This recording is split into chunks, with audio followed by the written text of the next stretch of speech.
She's 130 pounds soaking wet. What is Warcom thinking? Cole Maddox's voice cut across the entire yard like a blade. He grabbed the briefing sheet, held it up in front of his platoon, and tore it in half, slowly, deliberately, so every man could see exactly what he thought of the orders. A Marine girl, 24. They want her inside our training program. He dropped the torn paper on the ground. Over my dead body. The laughter that erupted was brutal, unanimous, and absolute. Not one of them heard the gate open behind them. If you've ever watched someone destroy their own credibility before they even knew what hit them, stay with this story. Subscribe, follow every part to the end, and drop a comment with your city. I want to see how far this reaches. The morning started in the way most mornings at Naval Base Coronado started, with salt air, sweat, and the kind of institutional arrogance that only grows in places where everyone around you is already exceptional. The SEAL platoon that occupied Training Yard 7 that Tuesday was not just any group of operators. They were Tier 1, the best of the best, and they knew it in their bones, in the way they moved, in the way they didn't bother looking up when a vehicle pulled through the gate at 0630. Cole Maddox stood at the far end of the yard with his arms crossed and his eyes already carrying a verdict. He was 41 years old, 13 years as a senior chief, built like someone had stacked two men on top of each other and told them to cooperate. He had done things in places that didn't appear on any map, and he had brought every one of his operators home. That record was the reason he walked the way he did. Like gravity was slightly negotiable for men of his standing. Beside him stood Briggs Marcus Briggs, the platoon's strongest operator and its loudest personality. Briggs was the kind of man who made rooms feel smaller just by entering them. 6'3", 240 pounds, with a jaw that looked like it had been carved from something geological. He had 3 combat deployments, 2 commendations, and an opinion on absolutely everything. So what do we know about this instructor? Briggs asked, not because he particularly cared, but because asking questions in a dismissive tone was its own kind of performance. Cole unfolded the single-page briefing he'd been handed the night before. Marine Combat Systems, Certified in Close Quarters Doctrine, Operator Conditioning Force Application Theory. He paused. Age 24. Briggs turned slowly and looked at Cole with an expression that could only be described as theatrical disbelief. 24. 24. Cole, I have boots that are 24. I know. My first deployment was at 24. Briggs, I'm just saying, I know what you're saying. Cole folded the paper and pushed it into his back pocket. Let's just see what Warcom actually sent us before we start writing the after-action report. But the tone had already been set. And by the time the word spread through the platoon, 12 operators in total gathering in loose clusters near the equipment racks, stretching taping knuckles, drinking coffee from paper cups, the temperature of the yard had already shifted from professional skepticism to something closer to open amusement. Mara Ellis was the only one who didn't laugh. She stood near the western wall away from Briggs and the others, running her hands slowly over the edge of a training mat with a focused expression that nobody in the platoon ever seemed to notice. Mara was 29, 5'6", the only female operator in the platoon, and she had spent 2 years learning how to make herself smaller in every room she entered, not because she was weak, but because she had learned that being underestimated was sometimes the only tactical advantage she could guarantee herself. She had heard the same jokes for 2 years. They didn't land anymore, but they also never quite stopped cutting. When the gate opened and the new instructor walked in, Mara was the first one to see her clearly. Ava Mercer carried a single bag over one shoulder and a folder in her left hand. She walked at a pace that was unhurried but precise, each step placed with the kind of deliberate calm that most people spend years failing to develop. She was, as the briefing had suggested, not physically imposing. 5'4" in boots, lean with dark hair pulled back tight, and eyes that were doing something that most people in that yard would not have been able to name immediately. She was reading the yard, not looking at it, reading it, processing every person, every posture, every cluster of body language. She had been doing it since before the gate finished swinging open, and she had already drawn conclusions that none of the 12 operators watching her understood she was drawing. That's her, someone said from the group near Briggs. That's her. Briggs turned to look, and then he did something that was worse than laughing. He let a slow, deliberate smile spread across his face, the kind that said the decision had been made and the conversation was already over. He raised his voice just enough to be heard across half the yard. "Hey, who called for the fitness instructors? Anyone order a fitness instructor?" A few of the men laughed. One of them, Torres, the youngest operator in the group at 22, had the decency to look at the ground after he laughed like some part of him knew better, even if he couldn't stop himself. Ava heard it. She didn't slow down. She didn't look in Briggs's direction. She walked to the center of the yard, set her bag down, placed the folder on top of it, and stood with her feet shoulder-width apart, her hands loose at her sides. Cole walked toward her because that was his job, and professionalism was a thing he believed in even when he didn't feel it. He stopped 6 feet away, squared his shoulders, and gave a single nod. "Senior Chief Cole Maddox, Platoon Commander. Ava Mercer, Marine Combat Systems. I'll be with you for 3 weeks." Her voice was calm, not quiet, not loud, just completely unnervingly even, like a surface without a ripple. Cole studied her face for a second. He had spent 13 years reading people, and what he saw in Ava Mercer's expression bothered him more than her age or her rank or her size. What he saw was someone who had already considered every possible reaction in this yard and was not worried about a single one of them. 3 weeks, he repeated. 3 weeks, she said. After that, what you do with the system is yours. What system is that? The one that's going to change how your platoon moves. Cole let the silence sit for a moment. Behind him, he heard Briggs shift his weight and let out a breath that was half laugh. Cole didn't turn around. "Warcom briefed us that you're here for operator conditioning and close quarters doctrine review," Cole said. "Warcom briefed you what fits on a single page," Ava said. "What I'm here to do takes 3 weeks to explain correctly." She glanced briefly past Cole to the group of operators watching from various distances. "And it's going to feel wrong to all of them before it starts feeling right. I want to be upfront about that." Cole looked at her for a long moment. Then he said, "All right, Marine, the yard is yours."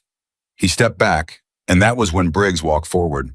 Not because Cole had called him, not because the structure of the session invited it. Briggs walked forward because Briggs was the kind of man who filled silences he didn't like with the weight of his own body, and the silence that had just settled over the yard was one he didn't like at all. "Before we get into whatever system you've got," Briggs said, stopping about 8 feet from Ava and spreading his hands slightly at his sides, the universal posture of a man offering himself as evidence. "Maybe you want to tell us what makes a 24-year-old Marine the right person to be teaching a Tier 1 SEAL platoon anything." The yard was very still. Ava looked at him, not up at him, even though she had to angle her chin slightly to meet his eyes. She looked at him the way a chess player looks at an opponent's opening move, not threatened, not impressed, just registering. "That's a fair question," she said. "I think so. The honest answer is that I'm not here because I'm better than any of you. I'm here because I understand something about how force works that your current training doesn't address." She paused. "If you'd prefer a credential recitation, I can do that. But I don't think that's actually what you're asking." Briggs tilted his head. "So what am I asking?" "You're asking whether I belong here." She said it without accusation, without defensiveness, without anything that qualified as emotion. She said it the way someone names a fact they've already moved past. And the answer to that question isn't going to come from me talking. "So let's do something else." She looked at him steadily. "Come at me," she said, "however you'd go after someone in a confined space. Full speed, full commitment. Don't make it clean for me." The yard inhaled. Cole, standing to the side, felt his jaw tighten. His instinct was to say something, to call it, to establish parameters, to do the command function that protected his operators and controlled variables. But something stopped him. He wasn't sure what. Maybe it was the fact that Ava had already clearly thought about this moment and had chosen it deliberately. Maybe it was the tone in her voice that contained not a single trace of bravado, which was somehow more unsettling than if she'd been openly aggressive. He let it go. Briggs looked at the men around him. A few of them raised their eyebrows. Torres' mouth was partially open. The operator to Briggs' left, a veteran named Hackett, crossed his arms slowly. "You sure about this?" Briggs asked. "Yes," Ava said. Briggs moved. He was fast, genuinely fast, faster than most people who hadn't seen a trained operator up close would have believed, and he came in with a right-side drive, his weight shifting forward both arms reaching for control of her torso. It was not a sloppy movement. It was a trained, coordinated real speed attempt to close distance and establish dominant grip. It took 1.5 seconds. What happened in those 1.5 seconds defied for every person in that yard their existing model of how physical interaction between two people of that size difference was supposed to work. Ava didn't move backward. She moved at an angle a single step to her left and slightly forward, which took her completely out of Briggs's primary line of force while rotating her inside his reaching arms. Her right hand connected with the inside of his forearm, not grabbing, not striking, just redirecting, and her left hand found the back of his shoulder at the exact moment his weight committed to the forward drive. She used none of her own force. She used all of his. Briggs went down. Not falling, not stumbling, down controlled complete, the full 240 pounds of him, arriving at the training mat with a sound that settled into the morning air like a sentence that couldn't be taken back. He was on his back. She was standing. Her breathing had not changed. The silence that followed was a different kind of silence than the one that had preceded it. Before the silence had been comfortable, the silence of a group of men who thought they knew what was going to happen. This silence was the one that comes after a belief breaks. Hackett uncrossed his arms. Torres closed his mouth. Cole said nothing, but his eyes moved from Briggs on the ground to Ava standing above him to Briggs again, and something in his expression shifted the way a door shifts when a latch releases not open, not quite, but no longer sealed in the way it was before. Briggs lay still for exactly 3 seconds. Then he pushed himself up to one elbow and looked at Ava with an expression that wasn't anger. It was something more honest than anger. "What was that?" he asked. "That was your force," she said. "I just stopped adding to it." Briggs got to his feet slowly, and he had the quality of a man who was very carefully recalibrating his assessment of a situation. He brushed his hand across the back of his neck and looked at Cole. Cole looked back at him. Neither of them said anything. Ava picked up her folder from the top of her bag. She opened it and removed a single printed page, which she held loosely at her side. She looked at the assembled platoon with that same reading expression she'd worn when she walked through the gate, quiet present, processing everything. "Here's what I want you to understand before we go any further," she said. "What just happened had nothing to do with me being strong or fast or trained beyond what you'd expect. What happened is that Marcus committed his entire body to a forward line of force, and instead of meeting that force, I moved with it and redirected it. He threw himself. I was just present for the landing."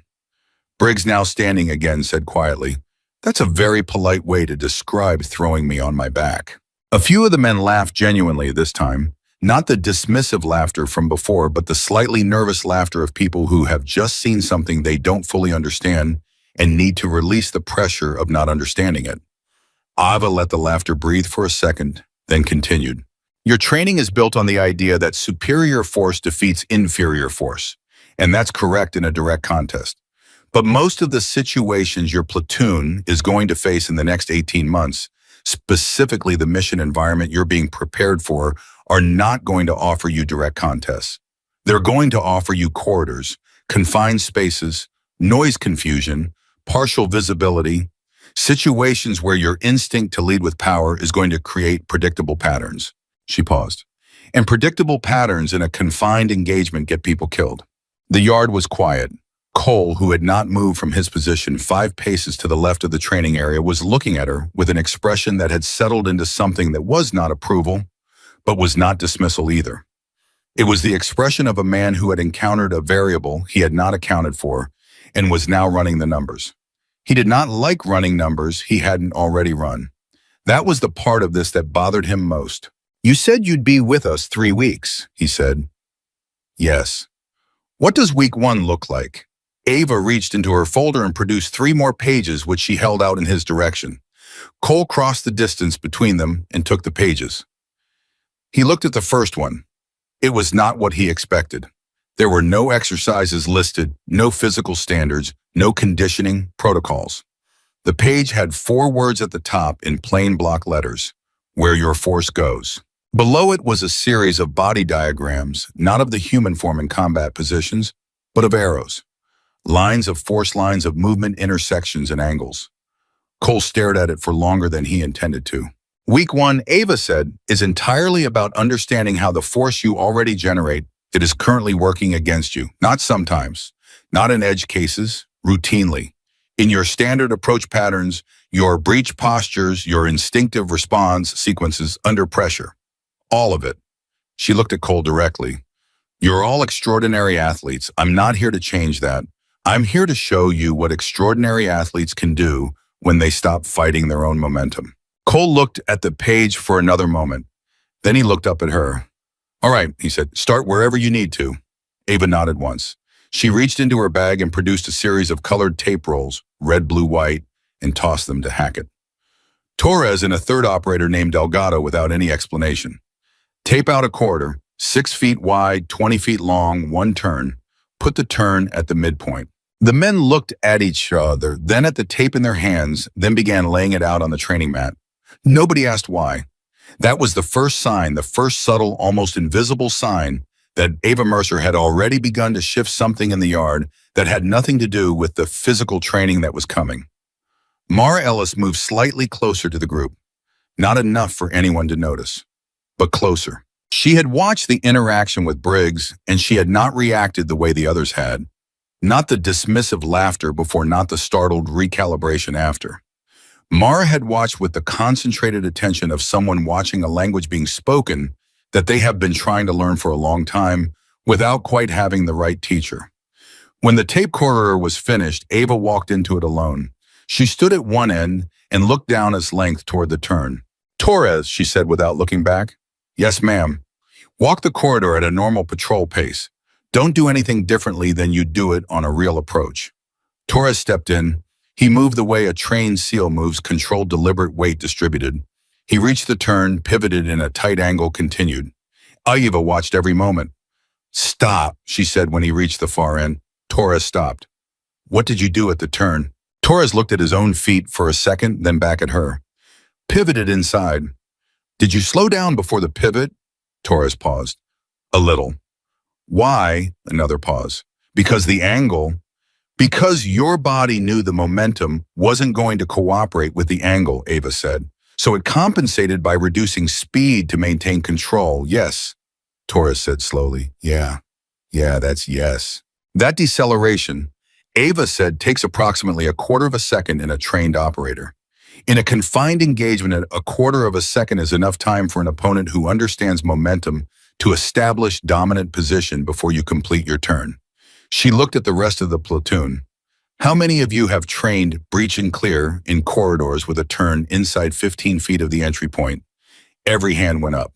And how many of you have had an instinct, not a thought, an instinct to slow slightly before the turn? Fewer hands, but Cole's went up, and Hackett's, and after a moment of visible internal debate, Briggs's. Ava said nothing for a moment. She let the raised hands be seen by every person in the yard. Then she walked to the start of the corridor and moved through it herself. At the turn, she did not slow down.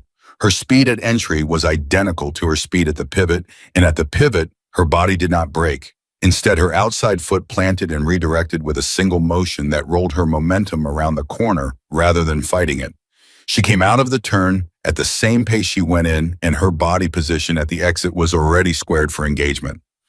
The whole sequence lasted approximately the same time as Torres's, but the energy signature was completely different. There was no moment of vulnerability at the turn.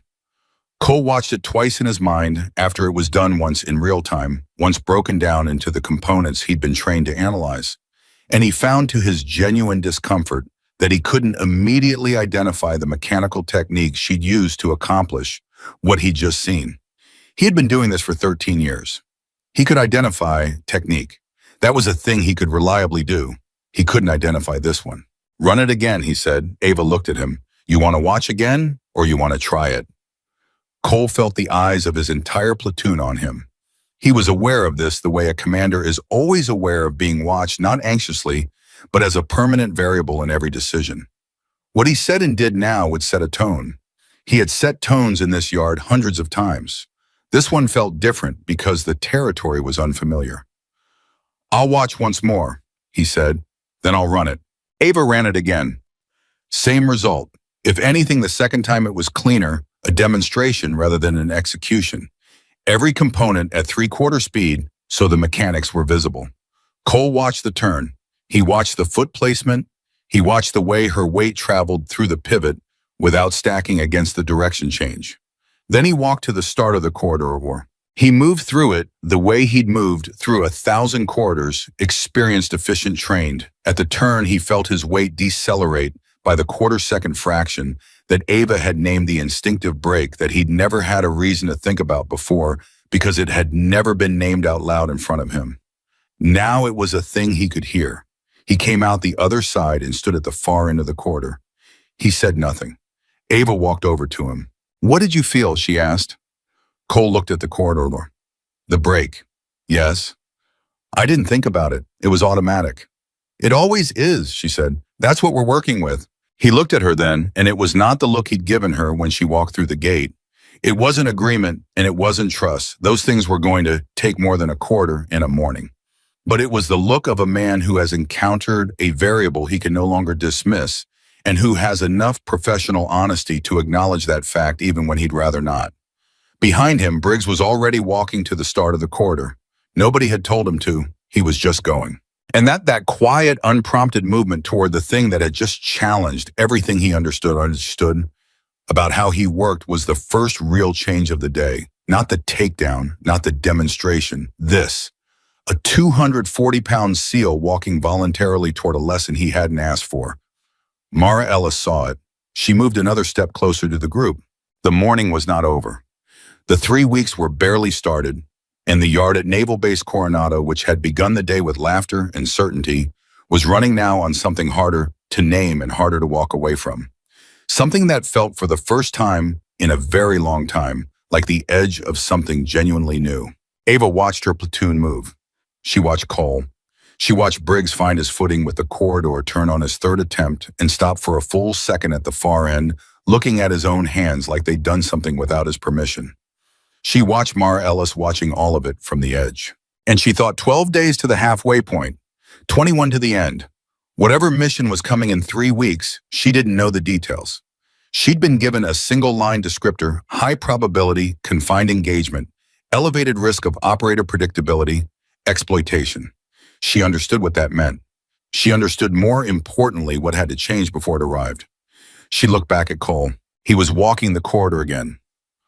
Fourth time, he had not asked her any more questions. He was running the problem himself, which was the right instinct, even if the methodology was still off. She didn't say anything yet. Sometimes the most important thing a teacher does is stay quiet while the student discovers what the lesson actually is. The morning light at Coronado stretched across the yard. 12 operators moved and adjusted and failed and tried again. And Ava Mercer stood at the edge of the taped corridor and watched all of it with eyes that had already seen where this was going, not because she was clairvoyant, not because the ending was guaranteed, but because she understood the geometry of resistance. And she understood, with a clarity that had taken her 24 years to earn, that the moment a person genuinely stops fighting their own momentum is the moment they become capable of something they never were before. That moment for this platoon was coming. She could feel it building already in the quality of Briggs's silence, in the length of Cole's stare, in the way Mara Ellis had, without anyone noticing, moved all the way to the edge of the tape. Cole Maddox did not sleep well that night. He would not have admitted that to anyone in his platoon. He would not have admitted it to the base commander, or to the WARCOM liaison who had sent the orders, or to anyone who had been in that yard when Ava Mercer put Marcus Briggs on his back in under 2 seconds. But the truth was that he lay in his rack at 0200, staring at the ceiling with the image of that pivot running on a loop in his head, and he could not identify the technique. He had been trying for 4 hours. He still could not identify it. That bothered him more than he had words for. Cole Maddox built his world on known quantities. 13 years of command had given him a catalog. He could watch a man move for 30 seconds and tell you where he'd trained, what his dominant hand was, where his instinct broke down under pressure. That catalog had never failed him. It was the instrument he trusted above all others, above orders, above intelligence reports, above the assessments of people who hadn't been in the room. Ava Mercer was not in his catalog. He was at the yard by 0545. She was already there. She was seated on the edge of the training mat with her eyes closed and her hands resting loosely on her knees, breathing at a rate that was slow enough to be deliberate and even enough to suggest she had been doing it for a while. She did not open her eyes when he walked in. She did not react to his footsteps. She simply sat and breathed and was present in the yard in a way that was completely different from the way 12 combat operators had filled the same space the previous morning. Cole stopped a few feet away and watched her for a moment. "You're early," he said. "So are you," she said without opening her eyes. He pulled a folding chair from the rack near the equipment wall and sat down across from her. He put his forearms on his knees and looked at the training mat and said, "I ran the corridor 12 times last night, in my head, trying to figure out what you did at the pivot." Ava opened her eyes. She looked at him with that same unreadable steadiness. "What did you find?" "Nothing I could name." She nodded slowly, like that was the answer she expected. "That's the first useful thing you've told me since I arrived." Cole looked at her. "Is that a compliment?" "It's an observation. Most operators at your level can't admit that. They find a name for something, even if the name is wrong, because having no name for it feels like losing." She paused. "You didn't do that. That means you're teachable." Cole held her gaze for a moment, and then something very unusual happened. He laughed, not the controlled, performative laugh of a senior chief managing a room, but an actual, brief, genuine laugh, the sound of a man who has just been told something accurate and doesn't quite know what to do with it. "Teachable," he repeated. "It's not an insult." "I'm aware." He looked back at the mat. "What was it at the pivot? What were you actually doing?" "I wasn't fighting the corner," she said. "I was using the corner." "There's a difference. Your body has been trained to perceive the turn as an obstacle, something to be cleared and controlled. My body perceives the turn as stored energy. The corner doesn't take speed away, it converts it." She watched him process that. "The technique lives in how you load the outside foot a half step before the turn rather than at the turn. It redirects the momentum vector instead of canceling it." Cole sat with that for a long moment. Then he stood up, walked to the start of the tape quarter, and ran it. He felt the difference immediately. Not perfectly, it would take days before it became natural, but the half-step preload on the outside foot was there, and the corner came and went without the deceleration, and he came out the other side with his weight already forward instead of catching up. He stopped at the far end and turned around. Ava was watching him. "Again," she said. He ran it again. By the time the rest of the platoon arrived at 0630, Cole Maddox had run the corridor 23 times and had gotten it right on 11 of them. He was sweating. He had not noticed when the sweating started. Briggs came through the gate first, which was always the case. Briggs operated on the belief that arriving second meant you'd already lost something, and he stopped when he saw Cole at the far end of the corridor breathing hard, facing the tape line with the focused expression of a man doing math he hasn't fully solved. "You've been here long?" Briggs asked. "Long enough," Cole said. Briggs looked at Ava, then back at Cole. He did the calculation that Briggs always did the one that ran through his own ego first, and then, when the ego came back with no useful answer, arrived at something more honest. "She got you running the corridor drills at 0:30, he said. It wasn't a question. "She got me thinking about the corridor at 0:30, Cole said. "I came here on my own." Briggs looked at the tape floor, then at Cole, and then very slowly he said, "That corner still feels wrong." "It feels wrong because we've been doing it wrong for years," Cole said. "Get your boots on the tape." Briggs blinked. Cole Maddox had just told him in 11 words that something they'd both been doing for years was incorrect.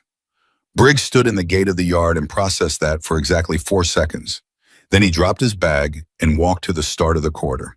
The rest of the platoon filtered in over the next 10 minutes. Mara Ellis came in quietly as she always did and took a position slightly away from the primary cluster and watched the corridor tape with an expression that suggested she had been thinking about it since she left the yard the previous afternoon. Torres came in talking. He was always talking, but his voice dropped off when he saw Cole and Briggs already running drills, and the talking stopped. Ava let them settle. She was not a person who needed silence imposed by command. She achieved it by simply not filling it, by waiting with the patient, unhurried quality of someone who understood that the most important thing about the beginning of a session was letting everyone arrive fully before anything began. When they were all present, she said, "Yesterday we talked about momentum. Today we go deeper, and some of what I'm going to tell you is going to feel like I'm criticizing your training. I'm not. I'm identifying a gap that your training wasn't designed to address because the people who designed it weren't thinking about the specific mission geometry you're being prepared for. She let that land. Strength-based close quarters response is the correct doctrine for most engagement types. What we're building here is not a replacement for that doctrine. It's a layer on top of it. What happens in corridors, stairwells, vehicle interiors, compressed spaces where your physical advantage is neutralized by geometry. She held up one hand palm outward. When the corridor is 6 feet wide and your target has already identified your approach angle, your size and your strength are no longer assets. They are predictions that a prepared opponent can exploit. The yard was quiet. Hackett, who was the platoon's most experienced operator and the least likely to say anything without having thought it through twice, raised one hand. "You're talking about the mission package," he said. It was not a question. Ava looked at him. "I'm talking about geometry. The mission package has details I haven't been read in on. But yes, the environment described in the training brief maps directly to what I'm here to prepare you for." Hackett nodded once and said nothing further. Cole was watching this exchange from the side. He noted what he always noted: who spoke when and why. Hackett speaking was significant. Hackett speaking early in a session was the equivalent of most men delivering a formal endorsement. He didn't do it casually, and when he did it, the platoon heard it. The temperature of the yard had shifted again. Not dramatically, but it had shifted. "4 attackers," Ava said, simultaneously. "I want 4 of you in the corridor at the far end. I'll enter from this side. Your job is to stop me from reaching the turn." The yard went very still. Torres said, "All 4 at once." All 4 at once. Briggs was already stepping forward. He looked at Torres, at Hackett, at a quiet veteran named Reyes who had said almost nothing in 2 days and watched everything. "You 3, Briggs said, "let's go." They positioned themselves at the far end of the corridor. Not bunched trains spread correctly, filling the 6-foot width with overlapping coverage angles. It was a good defensive setup. It was, in fact, exactly the right way to hold a 6-foot corridor against a single incoming contact. Ava stood at the entry end. She looked at the 4 of them. She rolled her neck once slowly. Then she said, "Ready when you are." Briggs said, "Go." What happened in the next 41 seconds was something that every person in that yard would describe differently when asked about it later. Not because they saw different things, but because what they saw did not fit cleanly into any language they currently own for physical interaction. Ava entered the corridor at a pace that was not a run. It was faster than a walk, more deliberate than a sprint, a kind of controlled momentum that made her body feel like a question being asked of the space around her.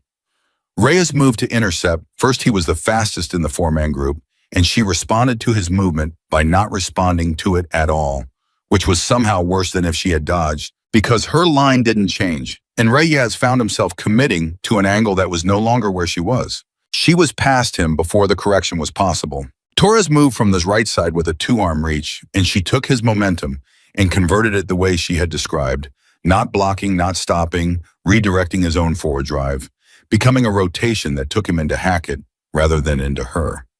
Hackett, who had been moving to fill the gap Torres vacated, received Torres instead of receiving Ava. And for approximately 1 full second, the right side of the corridor was occupied by 2 large men, resolving a collision that neither of them had planned. Briggs was the last barrier. He had watched all of it in real time, and he had made adjustments, positioned himself at the turn itself, where the geometry was tightest, where he had the most leverage.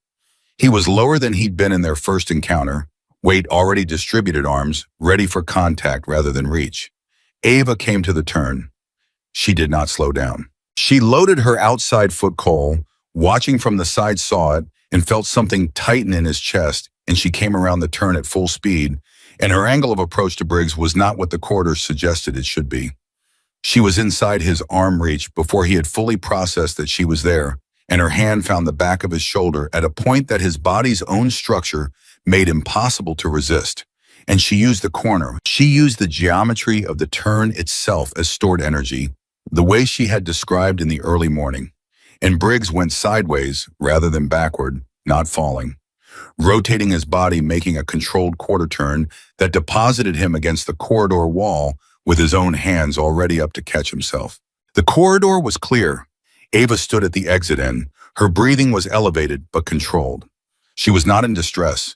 She looked back at 4 operators who were in various states of physical recovery and psychological recalibration and said nothing. The yard was completely silent. Briggs was still against the wall. He was looking at the ceiling with an expression that had nothing left in it of the man who had laughed in the gate that first morning. He said to no one in particular, "She used me to stop herself." "She used the corner to stop herself," Hackett said quietly from his position on the floor. "And then she used you to confirm the exit angle." "Yeah," Briggs said. Yeah. Cole stood at the side of the corridor and felt something he had not felt in a professional context in a very long time. He felt the particular specific discomfort of realizing that an entire category of his knowledge had a ceiling he had never seen before, and that he was now standing directly under it. He looked at Ava. She was looking at him. "Questionless," he said. It wasn't quite a question and wasn't quite a statement. It was the sound of a man opening a door. "Many," she said. "That's good." "The angle on Briggs at the exit. You changed your approach line inside the turn. That shouldn't have been possible at that speed." "It was possible because the turn stored the energy that allowed the line change. At full deceleration, you're right, the geometry doesn't work. At converted momentum, it does." She looked at Briggs. He was set up perfectly for a static defender. Against a static incoming force, his position was correct. But I wasn't static. My line was changing continuously, which meant the position he'd chosen was already historical by the time I arrived. Briggs said from the wall. "She's saying I was defending against where she used to be." "That's exactly what I'm saying," Ava said. Briggs pushed himself off the wall and stood up. He looked at the corridor. He looked at Ava. He looked at Cole. And then he said something that nobody in the platoon expected him to say, because Marcus Briggs did not say things like this, because Marcus Briggs did not process defeat. In real time, he processed it later privately and converted it into fuel that nobody else got to see. He said, "I think I'm in." 3 words: quiet, direct, without qualification. Cole heard it. The platoon heard it. And the yard, which had been recalibrating for 2 days, completed a recalibration in that moment that all the corridor demonstrations and takedown sequences had been building toward. Because if Briggs was in, the question was no longer whether the system worked. The question was how fast they could learn it. Mara Ellis had been watching all of it from the left side of the yard, and when Briggs said those 3 words, she felt something move through her chest that she didn't immediately have a name for. She'd been in this platoon for 2 years. She had been physically capable for every day of those 2 years. She had been underestimated for every day of those 2 years. And she had watched Ava Mercer walk into a yard full of men who had already decided what she was and changed the architecture of their certainty in 48 hours. That feeling in Mara's chest was recognition. She stepped forward. "Can I run it?" she asked. The question landed in the space where the platoon's attention was already focused. Cole looked at her. Briggs looked at her. Ava looked at her. Ava said yes. Mara walked to the entry end of the corridor. She stood at the tape line and looked down its length and felt the geometry in a way she hadn't the day before, because now she had context. Now she had seen what the corner could be used for. She ran it. Not perfectly, she decelerated at the turn, the same instinctive brake everyone had, but she caught it mid-motion and made the correction, and the quality of her movement at the exit was different from her entry in a way that was immediately visible. Not as clean as Ava's, but recognizably genuinely attempting the same principle. She stopped at the exit end and turned around. Ava said, "What did you feel at the turn?" "I braked," Mara said, "and then I felt it, the load on the outside foot. I was late with it." "You were late," Ava said, "but you felt it. That's the lesson for today. Most people don't feel it on the first run. They don't feel it on the 5th run. You felt it on the first." She looked at Mara directly. "What's your name?" "Ellis, Mara Ellis." "Mara," Ava said, "run it again." Something shifted in the yard. Not loudly, not with any dramatic announcement, but the 12 operators in that space had just watched the platoon's quietest, most consistently overlooked member run a quarter and receive a correction and a directive from the instructor without any of the buffering or qualification that most of the men in the group had unconsciously expected to see applied to her. Ava had spoken to Mara exactly the way she spoke to Cole, exactly the way she spoke to Briggs. There was no adjustment for size, for gender, for position in the platoon hierarchy. There was only the work and whether you were doing it. Mara ran it again. Her outside foot loaded a quarter step earlier, and the turn came through without the brake, and she came out the other side with her weight already committed forward. Not perfect, clean enough to see the principle working in her body. Briggs said quietly to no one in particular, huh? Cole was watching Mara. He had been watching her in a different way than he'd been watching the rest of the session, with the particular attention of a commander who has just noticed something he should have noticed before, which is always an uncomfortable kind of attention because it comes packaged with the awareness of the time it took to arrive. He had seen Mara train for 2 years. He had assessed her as capable, reliable, and competent in all standard operator functions. He had never not once considered whether her specific body geometry gave her a structural advantage in the kind of movement system Ava was teaching. He had not considered it because it had not been relevant to any prior training framework. It was relevant now. And as Mara ran the corridor a third time, and the outside footload was there from the first step clean and early, and already becoming instinct, Cole found himself watching with the attention he reserved for operators who were becoming something. Ava ran the full group through 3 hours of corridor work. By the end of the first hour, 7 of the 12 operators had found the pivot principle at least once. By the end of the second hour, 11 of them were hitting it on more than half their runs. By the end of the third Hicket, the most methodical learner in the group, the one who needed to understand the why before the how, ran the corridor 6 consecutive times without a single deceleration at the turn. He stopped after the 6th run and stood at the exit end and said, "It's a momentum accounting problem." Ava looked at him. "You're not adding or removing force," Hackett said, working it out as he spoke. "You're tracking where the existing force is going and directing it instead of fighting it. The corridor isn't the problem. The corridor is the resource." Ava said yes. "And this applies to opponent force as well as your own. Same principle, same mechanics, different source." Hackett nodded slowly. He looked at Briggs. "That's why she didn't strain when she put you down." Briggs said, "I know. She wasn't using her force, she was using yours." "I know, Hackett. She redirected."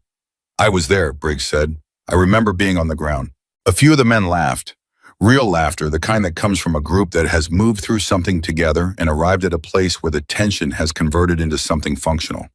Cole heard it and felt the particular relief of a commander whose platoon is cohering rather than fracturing. He looked at Ava. She was making notes in her folder, small, precise notations that he couldn't read from where he stood. She was cataloging them, tracking their learning curves, their instinctive patterns, their individual responses to the system. She had been doing it the whole session quietly between instructions. He realized he hadn't seen her make a single mistake. Not a miscue, not a miscommunication, not a moment where the instruction she gave didn't match the outcome she was after. 3 hours of work with 12 operators at varying stages of comprehension and resistance, and she had managed every variable without raising her voice, without asserting authority, through anything other than the precision of what she was doing. 13 years. He had seen instructors come through this yard, veterans, specialists, contractors, the best credentialed practitioners the community could produce. And what he was watching Ava Mercer do was in a category that he did not have a prior reference for. He was still thinking about that when she closed the folder and said, "Tomorrow we add the opponent." The platoon looked at her. "You've been practicing the corridor with yourself as the only variable," she said. "Tomorrow we add a second variable, a trained opponent who knows you're coming. Same corridor, same turn, different problem." She looked at the group. "Think tonight about what you assume when you enter a confined space with a known threat. What you know, what you believe you know, and the difference between those two things." She picked up her bag. "That difference," she said, "is where people die." She walked toward the gate. Nobody said anything until she was through it. Then Torres said, "She just ended the session by telling us we might die." "She ended the session by telling us why the session matters," Hackett said. Briggs was looking at the quarter tape. He was looking at the turn specifically, and his expression was the one he wore when he was running numbers on something that didn't add up the way he expected. Cole said, "Briggs." Briggs looked at him. "What are you thinking?" Briggs said, "I'm thinking about what she said, about defending against where someone used to be." He paused. "I've been doing that my whole career. Every defensive posture I have is built on reading where the opponent is going and positioning for that point. But if the opponent's line is changing continuously, He stopped. Then the position is already wrong by the time you arrive at it, Cole said. Yeah. Cole looked at the quarter. We've been training for static predictions in dynamic environments. Yeah. Neither of them said anything for a moment. Then Cole said, get some rest. Tomorrow gets harder. Briggs nodded. He picked up his bag. He walked toward the gate and he stopped at the threshold and turned around. Cole, he said. Cole looked at him. She's the real thing, Briggs said. Not loudly, not as a performance, just as a statement of fact delivered by a man who had spent 2 days resisting that fact and had run out of resistance. Cole held his gaze for a moment. Yeah, he said. She is. Briggs left. Cole stood alone in the yard with the corridor tape at his feet and the morning light coming in at a long angle and the feeling of a man standing at the beginning of something that is going to require more from him than he has recently been asked to give. He walked to the start of the corridor. He ran it one more time. The outside foot loaded early. The turn came through without the brake. He came out the exit end with his weight forward and his eyes already scanning for the next threat variable. Not perfect. Closer than yesterday. He stood at the exit and thought about what Ava had said about the mission geometry. 3 weeks. Confined spaces, compressed angles, the kind of environment where size and strength became predictions rather than advantages. He thought about what Hackett said, momentum accounting. He thought about what Briggs said, defending against where someone used to be. He thought about Mara Ellis running the corridor and feeling the outside footload on the first attempt. He thought about what he might have been missing for how long and what that cost might have been in environments where the accounting had real stakes. Then he picked up his bag. Tomorrow would be harder. She had told him that, and he believed her completely now in a way he would not have believed anything she said 48 hours ago. He walked through the gate. The yard was empty. The tape was still on the floor, marking a corridor, marking a turn, marking the geometry of a problem that 12 operators were now carrying with them into their sleep. In 3 weeks, that problem would have a real corridor attached to it. They were not ready yet, but they were no longer who they were when the week began. And that Cole Maddox understood as he walked to his vehicle in the morning light was exactly what the 3 weeks were for. The second night was different from the first. Cole knew it the moment he sat down in his rack and realized he wasn't staring at the ceiling, trying to reverse engineer a technique. He was thinking about Hackett's words, momentum accounting. He was thinking about Briggs at the gate delivering a verdict without theater. He was thinking about Mara Ellis and the outside footloading early on the first attempt, and what that meant about a person he had been looking at for 2 years without fully seeing. He slept 4 hours. It wasn't enough. He didn't care. By 05:30, he was in the yard again. Ava was already there again. This was becoming a pattern, and Cole had decided he was going to stop being surprised by it and start using it. He pulled the folding chair up and sat down across from her before she opened her eyes, and when she did open them, she found him already looking at her with the expression of a man who came with a list. The opponent variable, he said. Tell me what tomorrow looks like before it happens. Ava studied him for a moment. You want to pre-brief? I want to understand the structure before my people are inside it. She nodded. She reached into her bag and pulled out the folder. She didn't open it. She just held it in her lap and said, today is not about the corridor. Today is about what your operators believe when they're inside the corridor. The assumptions they carry in without knowing they're carrying them. She paused. Every trained operator that has a decision tree, a sequence of if-then responses built by thousands of hours of repetition. Under pressure, they don't think. They execute the tree. That's the point of the training, Cole said. That's the point of the training for known threat variables, Ava said. But the decision tree has a vulnerability. It's built on the assumption that the opponent is also executing a predictable sequence. When the opponent breaks pattern, when they do something, the tree doesn't have a branch for the operator doesn't adapt. The operator freezes for a fraction of a second while the tree searches for a matching branch. She looked at him. In a quarter, a fraction of a second is the whole game. Cole sat with that. He thought about the mission package. He thought about the geometry descriptor in the brief, confined, multi-turn, elevated ambient noise, partial visibility. He thought about 12 operators running decision trees in an environment specifically designed to break decision trees. So today you break the trees, he said. Today I show them the trees, she said. Breaking them comes later. The platoon came in at 0630 with a different energy than the previous 2 mornings. The first morning had been contempt. The second had been recalibration. This morning was something harder to name, a kind of alert readiness, the quality of people who have been told tomorrow gets harder and believed it and spent the night running the implications. Briggs came in first and went directly to the quarter tape without speaking to anyone. He ran the turn twice before the rest of the platoon had their gears sorted, and the second run was clean enough that Torres, watching from across the yard, said quietly to no one in particular, "He's been practicing." Mara came in and went to the left side of the yard and stood with her eyes on the corridor and her hands loose at her sides. Cole watched her from across the space and thought about the outside footloading early. He thought about what Ava had said, most people don't feel it on the first run.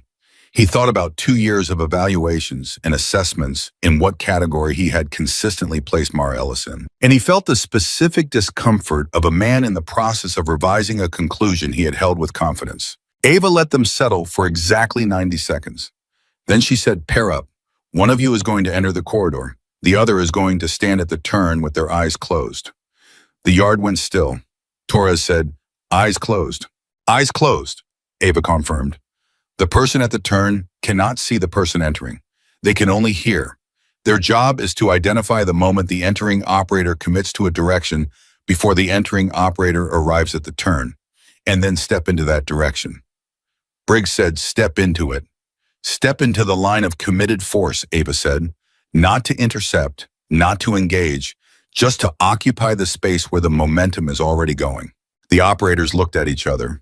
Cole could see them running the exercise in their heads, and he could see the moment each of them hit the same wall, because the exercise was not physically demanding in any way they were accustomed to measuring. It was asking them to do something their training had never specifically developed. It was asking them to listen for commitment. Hackett said slowly, "You're training proprioception." Ava looked at him. "Expand that. You're not training us to see the threat. You're training us to feel the force field around the threat, the commitment signature before physical contact." Hackett's expression was the one he wore when a mechanical problem resolved itself inside his head. Because in a corridor with noise and partial visibility, sight is the last sense to give you useful information. Sight is the slowest sense under those conditions, Ava said. It requires processing time. What arrives faster is pressure, air displacement, sound pattern, vibration through the floor if the structure is right. She looked at the group. Your bodies already know how to read these things. Your training has been overriding that capacity with visual protocols for so long that you've lost access to it. Today we start getting it back. The pairing happened quickly. Cole paired with Hackett, which was a deliberate choice. He wanted to run the exercise with the person most likely to articulate what was happening as it happened, because Cole needed language for the experience before he could evaluate it accurately. Briggs paired with Torres. Mara paired with Reyes. The first runs were chaos. Not physical chaos. Nobody fell. Nobody collided badly, but cognitive case. The disorientation of 12 trained operators discovering simultaneously that a capacity they'd assumed they possessed was in fact significantly underdeveloped.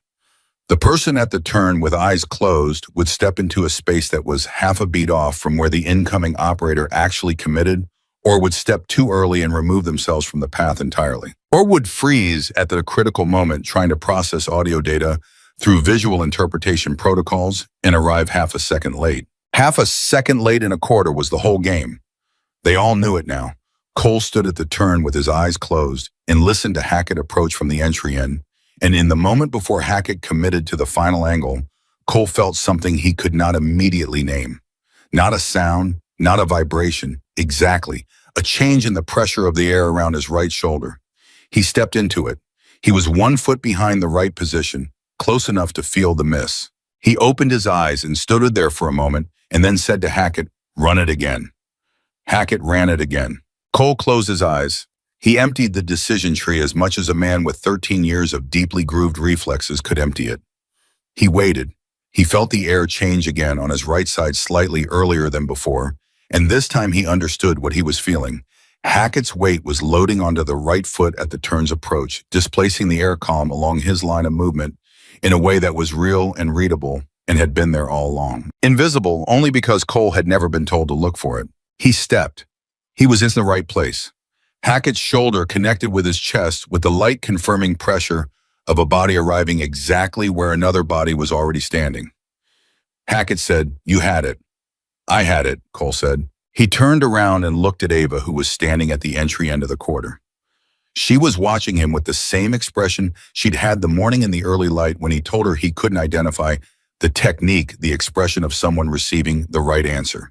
He said, "This is what you meant about the trees." "The tree was looking for visual data to process," she said. "When you let the tree go quiet, the other information came through." "Air displacement," he said. "Weight transfer, air displacement. Floor vibration, breath pattern," she said. "In combination. Your nervous system reads all of it simultaneously without any instruction from you. It was reading it this morning. It's been reading it your entire career. You just couldn't hear it over the sound of the visual processing." Cole looked at the corridor. He felt something shift in his chest, not the professional recalibration of the past 2 days, but something older and more personal. Something that felt like looking at a tool he'd been carrying for 41 years and realizing he had never learned its primary function. "Run it again," he said to Hackett. They ran it 7 more times. By the 4th, Cole was reading the commitment and signature without the half-second delay. By the 7th, he stepped into position before Hackett had fully committed, working from the weight load alone. Across the yard, the other pairs were having their own versions of the same experience. Torres, who talked constantly during every training session, had gone completely quiet inside the corridor. Mara at the turn was hitting her positions at a rate that was making Reyes visibly uncomfortable, because Reyes was a 16-year veteran who was being read like a page by someone half his age in terms of operational experience. Briggs was struggling. This was the thing that nobody in the yard said out loud, but everyone noticed. Briggs, whose physical gifts had always operated as a solution to every problem, was finding that this particular problem did not respond to physical gifts. The capacity being trained was one that rewarded stillness, sensitivity, and the willingness to receive information passively rather than generate it actively. These were not Briggs's native settings. Briggs's native settings were forceful forward, decisive, all the qualities that made him the platoon's most dominant operator in direct engagement, and the least naturally equipped person in the yard for what Ava was asking. He ran the turn position 8 times. He was right on 4 of them, which was better than several of the others, but his 4 correct reads were loud, full-body committed steps that arrived correctly, but carried the energy of someone arriving at a conclusion rather than receiving one.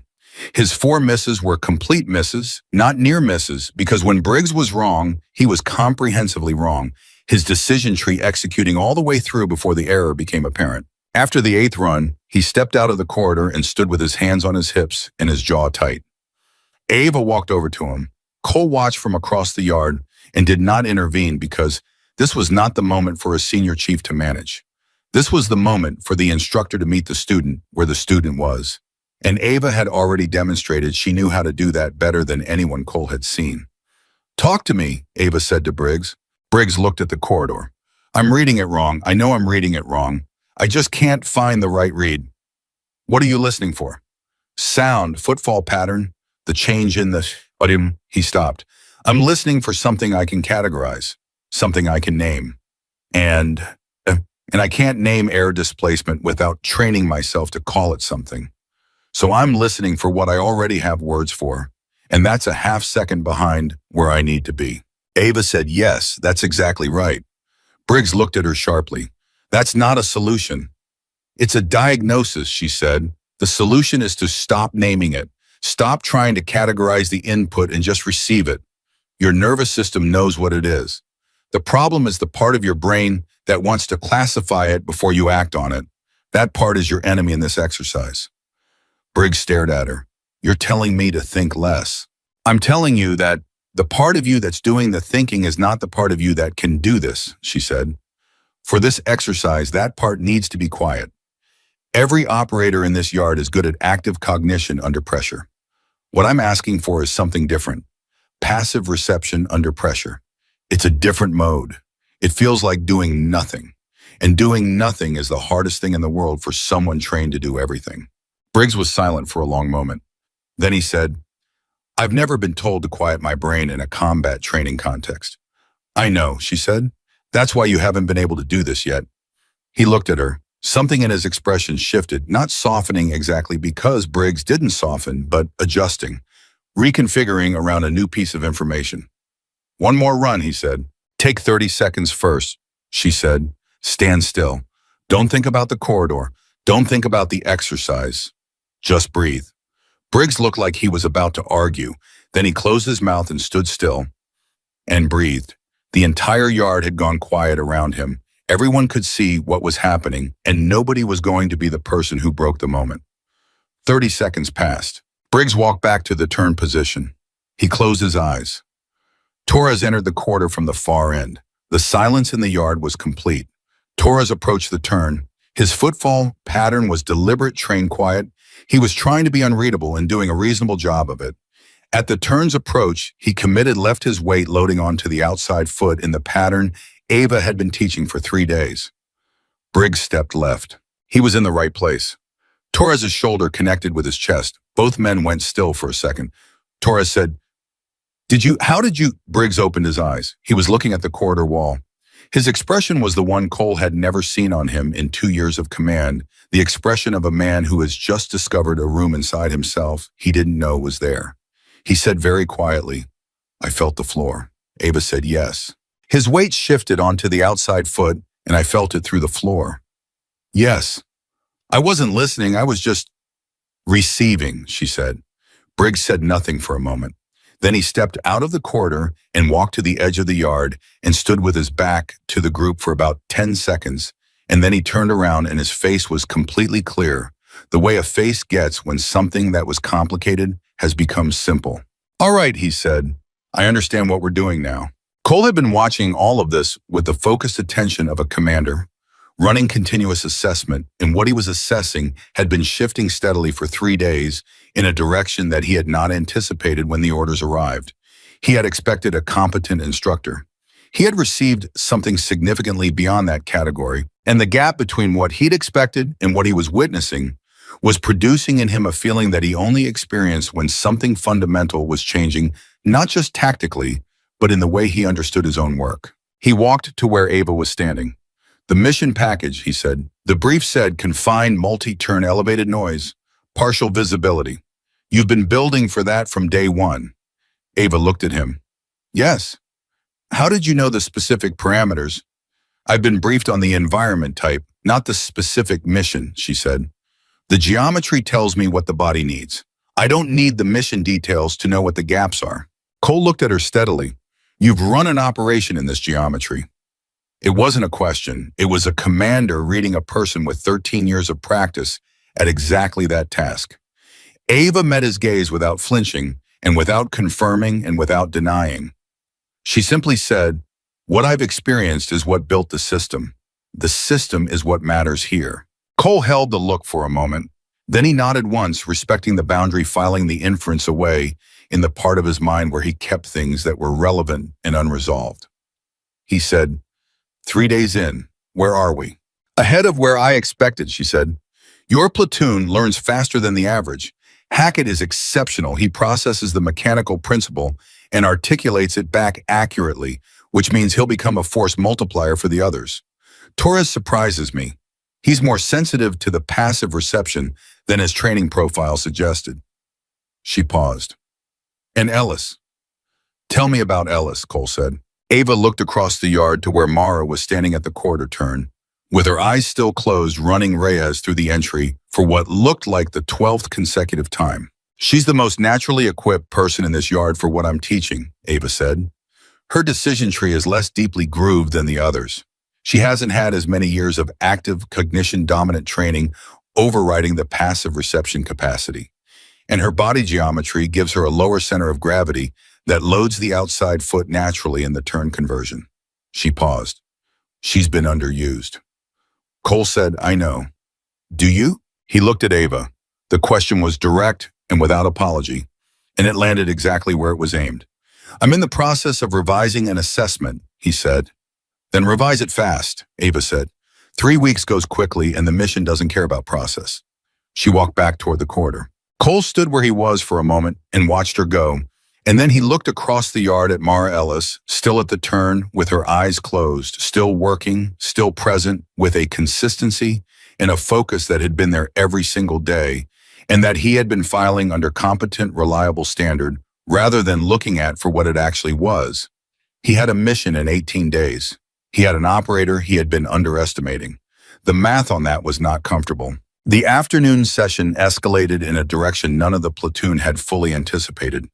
Ava set 4 operators in the corridor simultaneously, not at the turn, but distributed along its length, 1 at entry, 1 at the mid-corridor, 1 at the turn, 1 at exit. The entering operator's job was to reach the exit. The 4 distributed operators had one constraint: eyes closed, no communication. The first run was Torres entering against Hackett, Reyes, Briggs, and a quiet veteran named Chen at the 4 positions. Torres made it to the mid-corridor position, was read, and stepped into by Reyes without any visual contact, and the 2 of them resolved the contact with a controlled stop that was technically clean but operationally complete. Torres did not reach the exit. The second run was Mara entering. She stood at the entry end of the corridor, and Cole watched her from the side and saw something he had not seen in 2 years of watching her train. He saw her choose. Not comply, not execute, not perform the function assigned to her. Choose. She set her feet, she breathed twice in the controlled pattern Ava had been teaching, and then she moved. She used the air. She varied her footfall weight at unpredictable intervals, not randomly but purposefully, creating a pressure signature that didn't match the commitment patterns the 4 operators had been trained in the past 3 days to read. Hackett at mid-corridor stepped 1 beat too early. Reyes at the turn loaded for a direction she'd been pointing toward and shifted out of at the last possible moment. Briggs at the exit position was the last line he was the most recently taught, the freshest calibration, still finding his way to passive reception rather than active analysis. Mara loaded her outside foot at the turn with the fluency of someone who had run it 60 times and converted it to instinct. She came around the corner at full unconverted speed, and her angle to Briggs was inside his red, not because he was wrong, but because she had changed her committed line twice in the last 4 feet of the approach, and the second change was the one that arrived. She passed him. She was at the exit. The corridor was silent. Cole said nothing. He was looking at Mara Ellis, standing at the exit end of the corridor, with the focused, unsurprised expression of someone who had known what she was capable of for a very long time, and had simply been waiting for a context in which it would be visible. Briggs opened his eyes. He turned and looked at the exit. He looked at Mara. He said, "She changed her line twice inside the last 4 feet." "Yes," Ava said. "That means she was controlling her own momentum signature, not just moving through the corridor, controlling what information the corridor gave me about where she was going." "Yes." Briggs looked at Mara, and what happened then was something that Cole registered with the particular attention he reserved for moments that changed the social architecture of a unit, because the social architecture of a unit was as operationally significant as any piece of tactical doctrine, and Cole knew this and managed it carefully. Briggs said to Mara directly, "How long have you been able to do that?" Mara looked at him. 2 years of being the person in the room that people spoke around, rather than to 2 years of performing at a ceiling that nobody had ever actually tested, 2 years of watching rooms decide what she was before she opened her mouth. She looked at Briggs and said, "I didn't know I could do that until 30 seconds ago." Briggs held her gaze. He said, "Run it again. I want to feel what that transition feels like from the defensive position." Mara ran it again. On the second run, Briggs caught the first line change. He did not catch the second. She was at the exit again. "Bolshewayan," he said one more time. She ran it a third time. This time Briggs caught both changes and stepped into the second line correctly, and they met at the exit position with a clean, controlled contact that was the most technically precise thing that had happened in the corridor all day. Briggs said, "That's what the system does," in both directions simultaneously. "That's what the system does," Ava confirmed. Cole watched Mara Ellis walk back to the entry end of the corridor for the 4th run, and she walked differently than she had walked into the yard on the first morning. Not her posture, not her pace, something less visible than those things. She walked like someone who had been given back something that had always belonged to her. The session ran until 1700. By the end, 11 of the 12 operators had successfully read and intercepted a moving entry at least once from the closed-eye position. The 12th was Chen, who had a processing pattern that Ava had already identified and told Cole would resolve by day 6 with a specific adjustment to his paired drills. She was right about everything she predicted. Cole had started cataloging her predictions against outcomes because that was how he evaluated people, not by what they claimed, but by the accuracy ratio of their assessments over time. 3 days and her accuracy ratio was running at a level he had not seen in a training context. At the end of the session, she stood in the middle of the yard and looked at the group with the reading expression she'd worn since the first morning. She said, "I want to tell you something about what you did today, not to motivate you, just to make sure you understand what actually happened." The yard was still. "Every one of you in the past 3 hours operated successfully in an information-degraded environment using sensory channels you have not been trained to rely on. You did it without visual confirmation, without communication, without any of the active cognition protocols your training has spent years building." She paused. "That means the capacity was there. It has always been there. What I've been doing this week is not adding something new to your system. I've been removing the interference that was covering something that was already yours." Nobody said anything. Cole looked at his platoon at Briggs with his jaw set and his eyes clear at Hackett, already running the mechanics in his head, and at Torres, uncharacteristically still, at Mara Ellis with that new quality in her posture, and he felt something he did not experience often. He felt the particular irreplaceable sensation of a unit that is becoming more than it was. He had felt it twice before in 13 years. Both times it had made the difference when the difference was all that was left. He looked at Ava. She was looking at the corridor tape. Her expression was the one she wore when she was running calculations he couldn't see. He said, "What are you thinking?" She said, "I'm thinking about day 7. "Why day 7? "Because day 7 is when it starts to feel natural," she said. "And the moment it starts feeling natural is the moment the decision tree tries to take it back. The brain wants to categorize, systematize, convert passive reception into another active protocol. When that happens, most people regress." She looked at him. "I need you to watch for it. In your operators, when they start performing the system instead of inhabiting it." Cole said, "How do I tell the difference?" "Performing looks smooth," she said. "Inhabiting looks effortless. There's a difference. You'll feel it when you see it." He looked at her. "You're asking me to use passive reception to assess whether my operators are using passive reception." The corner of her mouth moved, just slightly. It was the closest thing to a smile he had seen from her in 3 days. "Yes," she said. He said, "That's either very elegant or very circular."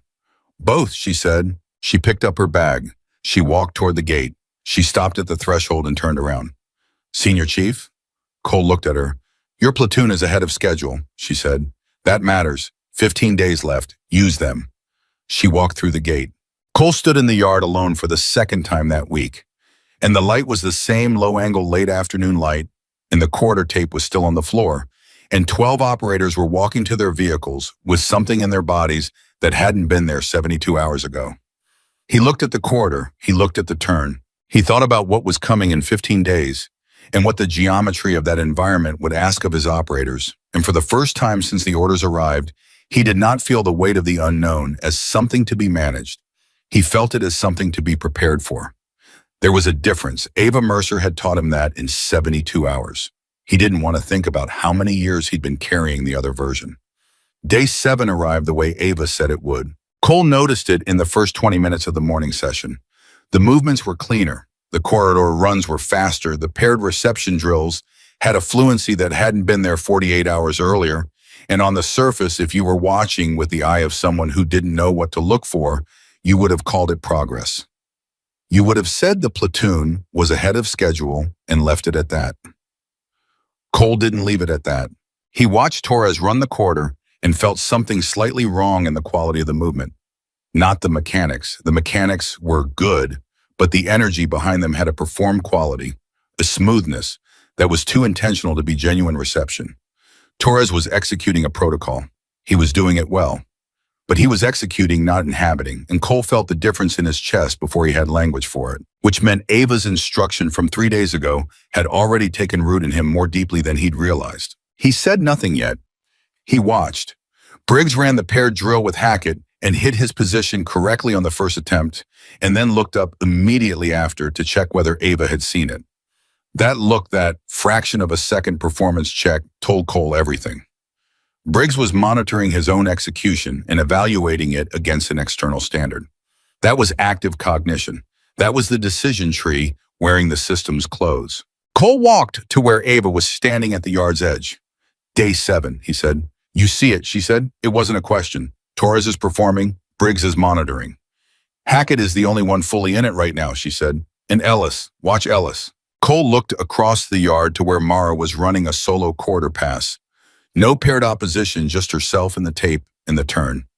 She moved through it with a quality that was different from everyone else's movement that morning. Not cleaner, not technically superior in any visible way, but quieter. Her body wasn't announcing itself. It was just moving the way water moves without commentary. Cole watched it and felt the distinction Ava had named land in him with a clarity that was almost physical. She's not thinking about it, he said. She stopped thinking about it on day 5, Ava said. She's the only one who did it that fast. Cole looked at Mara for another moment. Then he said, what do we do about the others? We break the pattern, Ava said. We introduce a variable they can't perform their way through. She walked to the center of the yard. She said loudly enough for the full group, stop, everyone out of the corner, leave your positions. The platoon gathered. Cole moved to the edge of the cluster, his standard position present, but not between the instructor and the group. Ava looked at them steadily. Some of you are performing the system this morning. You know who you are. Your movements are correct. Your timing is close. But you're watching yourself do it, which means you're half a second behind where you need to be, because half your processing is being used to evaluate your own performance rather than receive information from the environment. The yard was quiet. Torres said without defensiveness, I didn't know I was doing it. That's the point, Ava said. Day 7 is when the brain tries to take back control by converting what you've learned into another active protocol. It feels like mastery. It isn't mastery. It's the decision tree in a new outfit. She looked at the group. So we're going to do something today that the decision tree cannot dress up. We're going to do something that requires you to fail in order to succeed. Briggs said, that's not a sentence that has ever been said in this yard before. I know, Ava said. She reached into her bag and produced a set of noise-attenuating earplugs. She held them up. Corridor runs with full audio attenuation. You cannot hear your opponent. You cannot hear your own footfall clearly. You are operating on vibration, air, and instinct alone. She looked at the group. The decision tree has nothing to work with. There is no audio data to categorize. There is no performance to monitor because you cannot hear yourself perform. Torres looked at the earplugs. He said, I'm either going to love this or it's going to be the worst experience of my life. Probably both, Hackett said. The earplugs went in. Cole put his own in because this was not a session he was going to observe from the outside. Something had shifted in him over the past 7 days that he was still in the process of naming a reorientation of his relationship to his own training, to his own command, to the question of what it meant to know something versus what it meant to have categorized it. He put the earplugs in and felt the world narrow to vibration and pressure, and the faint sound of his own blood moving, and he walked to the start of the corridor and waited. Hackett entered from the far end. Cole closed his eyes. He breathed. He let the decision tree go as quiet as 13 years of grooved reflex would allow, which was not entirely quiet, but was quieter than it had been on day 3, and he stood at the turn and received. He felt the floor before he heard anything. A low-frequency pressure transfer through the training mat, not a sound, a fact traveling up through his feet and into his legs with the specific signature of a 190-pound man loading his outside foot 12 feet from the turn. Cole read the direction from the pressure, not the sound, and stepped into the committed line 2 full beats before Hackett arrived. He was in the right place. Hackett's shoulder connected with his chest, and they both went still. And Cole opened his eyes and found Hackett already looking at him with an expression of precise, contained astonishment. Hackett pulled his earplug out and said, "You read the floor." "Yes," Cole said. "Floor vibration gives you direction. Weight transfer onto the outside foot tells you which way the momentum is committed. The floor just carries the information faster than the air does." Hackett stood still for this moment, running this through his internal mechanics catalog. Then he said, "That's why she said vibration. not as an alternative to air displacement, as a faster channel. Layered inputs, Cole said, all arriving at different speeds. You stack them. Hackett looked at the corridor with an expression that Cole recognized as the one that preceded Hackett, understanding something completely the particular stillness before the full mechanical picture assembled. He said, the system isn't about any single sensory channel. It's about parallel processing of multiple low-resolution inputs to build a real-time composite picture faster than any single high-resolution input could provide. Cole said, say that again in English. 5 blurry pictures at once are faster than one perfect picture, Hackett said. Your brain can assemble a directional read from 5 partial signals faster than it can wait for a single clear signal to complete.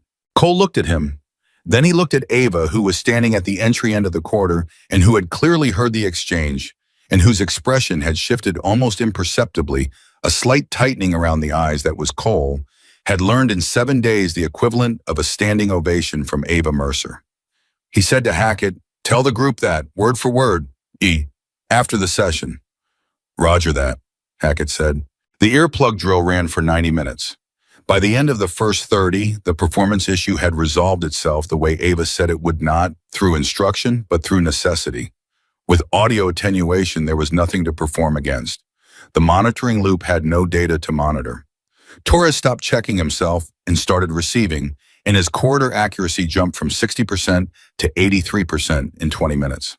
Briggs stopped looking up after each run because there was nothing to see that would tell him whether he'd done it correctly, only the physical confirmation of contact or its absence. By the end of 90 minutes, 11 operators were running clean reads on better than 70% of entries. The 12th was Chen, who Ava had identified on day 3 as having a specific processing pattern that needed individual adjustment. She pulled him aside during a water break and worked with him one-on-one for 12 minutes with a hand on his shoulder blade, talking quietly. And when he returned to the corridor, his read rate was 68%, which Ava told Cole afterward was exactly where it needed to be at this stage of his individual curve. Cole said, you tracked his individual curve from day 3. I track everyone's individual curve, she said. The group training is real, but the group training is scaffolding.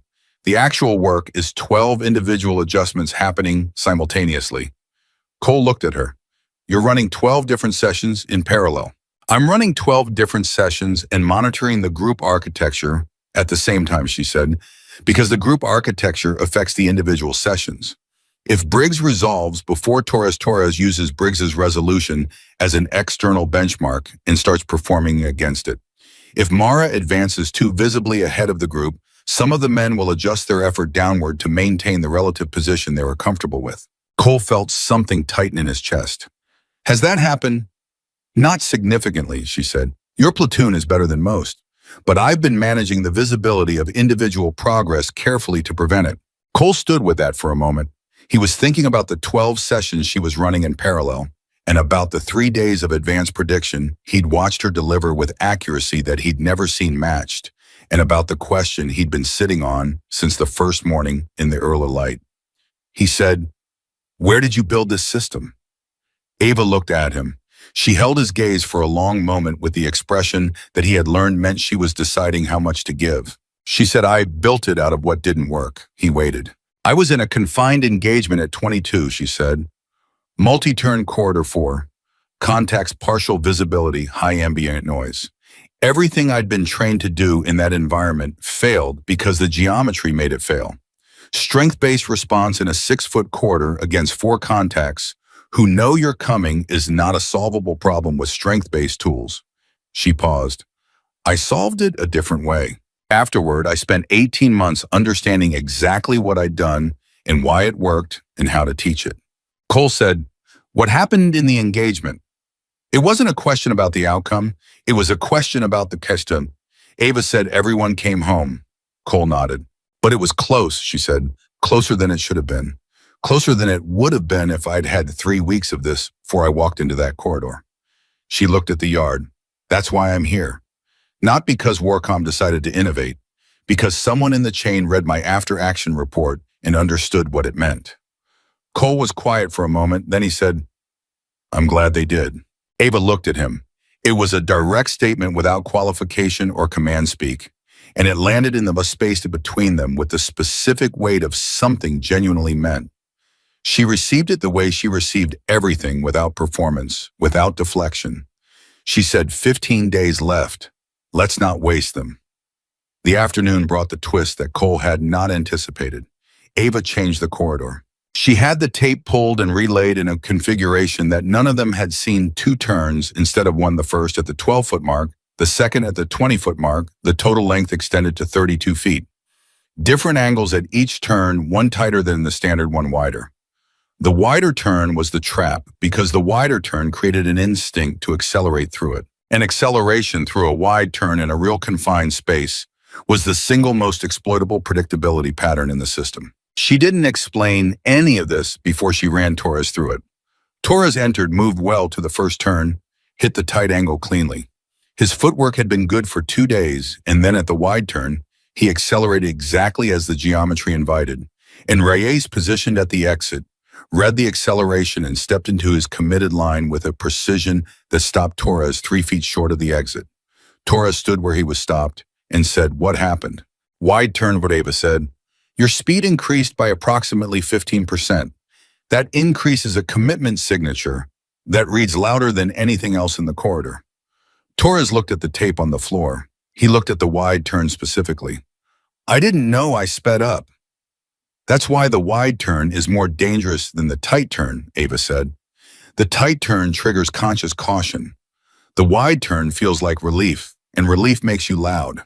Torres said slowly, "So the turn that feels safe is the one that kills you."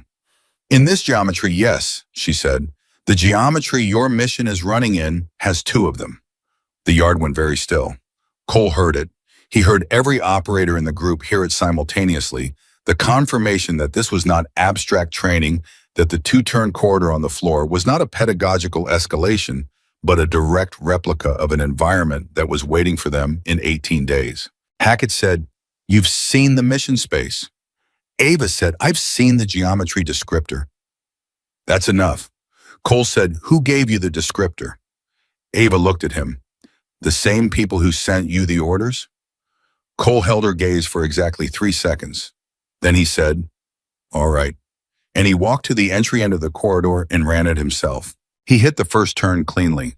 He felt the wide turn coming and felt the relief geometry that Ava had named the subtle invitation to accelerate, that the wider angle created, and he fought the instinct consciously, which was wrong, because fighting it consciously made him decelerate instead. And deceleration at the wide turn was its own commitment, signature, slower and more complete than acceleration, but equally readable. Briggs, at the exit position, stepped into his line before he arrived. Cole stopped. He stood in the corridor between the 2 turns and said to the air in front of him, "I overcorrected." "Yes," Ava said from outside the tape. "Conscious resistance to acceleration creates deceleration. Deceleration is also a commitment signature." "Everything is a commitment signature," she said. "Acceleration, deceleration, hesitation, pause. Every deviation from constant momentum tells the person receiving that information exactly where you are in your decision cycle." Cole said, "So the answer is constant momentum through the wide turn." "Converted momentum," she said. "Not constant speed, constant energy state. The speed can change. The energy commitment cannot." Cole stood in the corridor and ran the mechanical picture through his mind.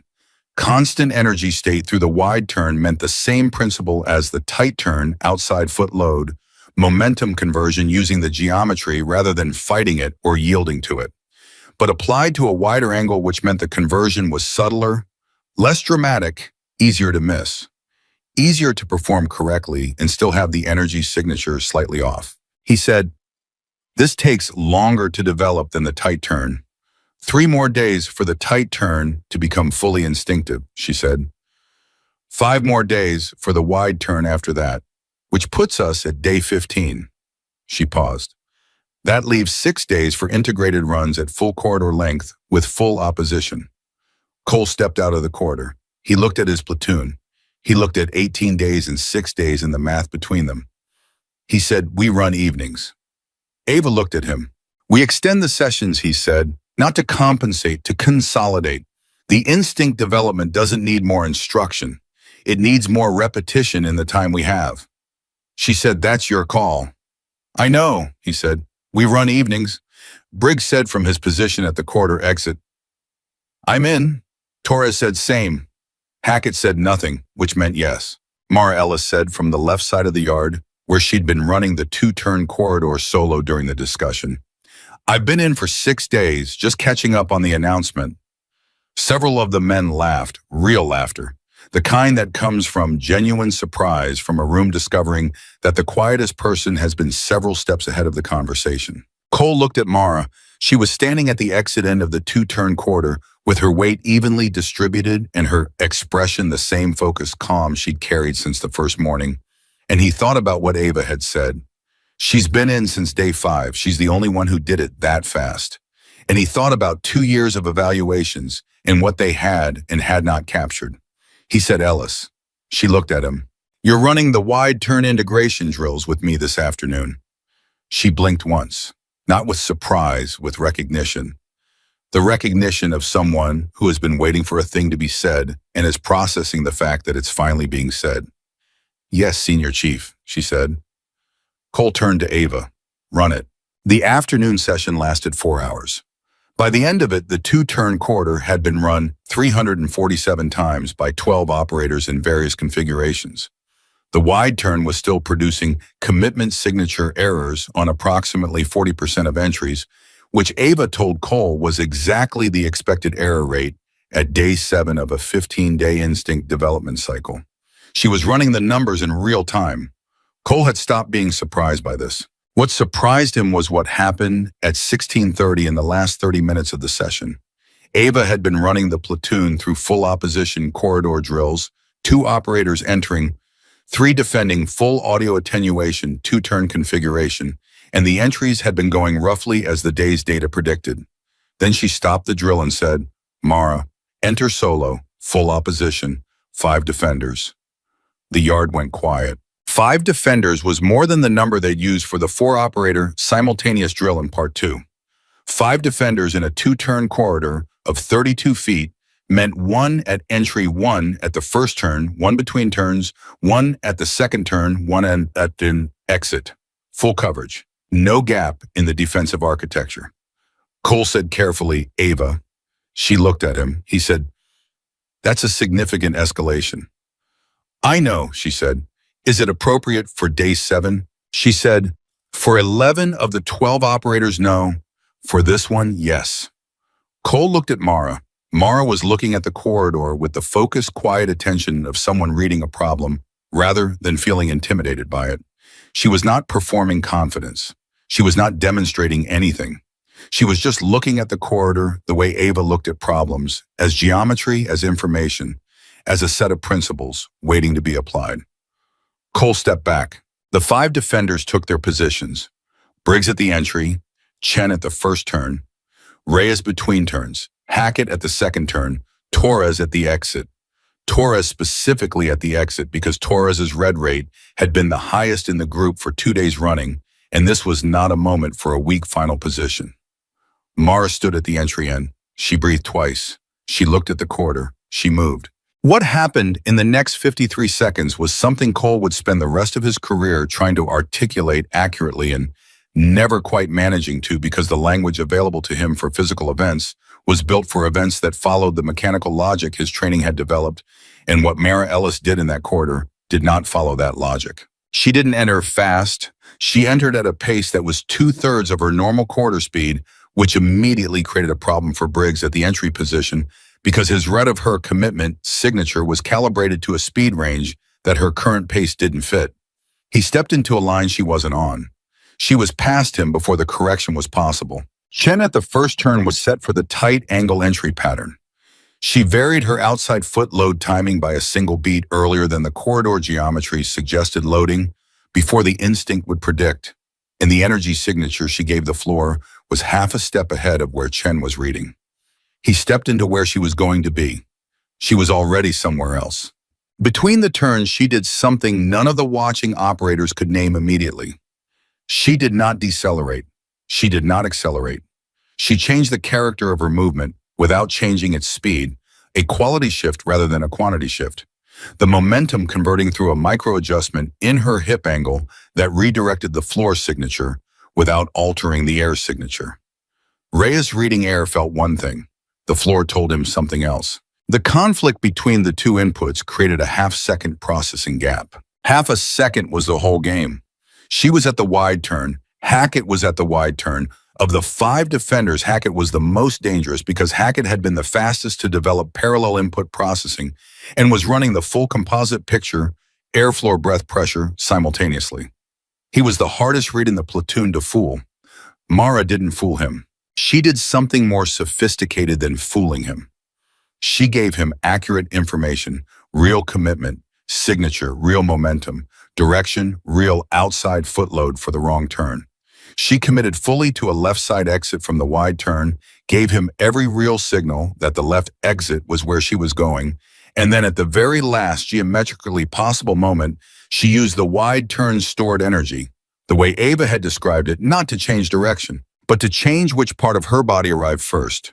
Her shoulder rotated inside Hackett's blocking arm, her hip converted the turn's energy into a rightward continuation, and she came out of the wide turn's right side with Hackett's arm behind her rather than in front. He didn't fall. He didn't fail catastrophically. He simply found himself in the correct position for the person he had expected, and the person who actually came through was 6 inches to his right. 6 inches in a 32-foot corridor at the wide turn in the last 10 feet before the exit. Torres was at the exit. He had been watching. He had the best read rate in the platoon. He was set. She came at him at the same 2/3 speed she'd entered, with which was still wrong for Torres's calibration, and she hit the outside footload early. Again, the same timing the variation she'd used on Chen and Torres stepped for the right line, but the pace was off, and she was through the contact point before his body weight had fully committed. She was at the exit. The corridor was silent. 53 seconds. 5 defenders, 12 years of combined operational experience between them. And Mara Ellis, who had known she could do this for approximately 7 days, stood at the exit end of the corridor and breathed with the even controlled cadence Ava had been teaching since the first morning. Nobody said anything for what felt like a long time. Then Hackett said to the corridor wall rather than to anyone in particular, "She gave me real data for the wrong outcome." "Yes," Ava said. "She didn't fake the signals. She committed genuinely to a direction and then changed which part of her body followed the commitment." "Yes." "That's not a technique," Hackett said slowly. "That's a principle. You can apply it to any commitment geometry." "That's what the system is," Ava said. "A principle, not a technique. Techniques are cataloged and countered. Principles are alive." Briggs was looking at Mara Ellis with an expression that Cole had never seen on him in 2 years of commanding them together.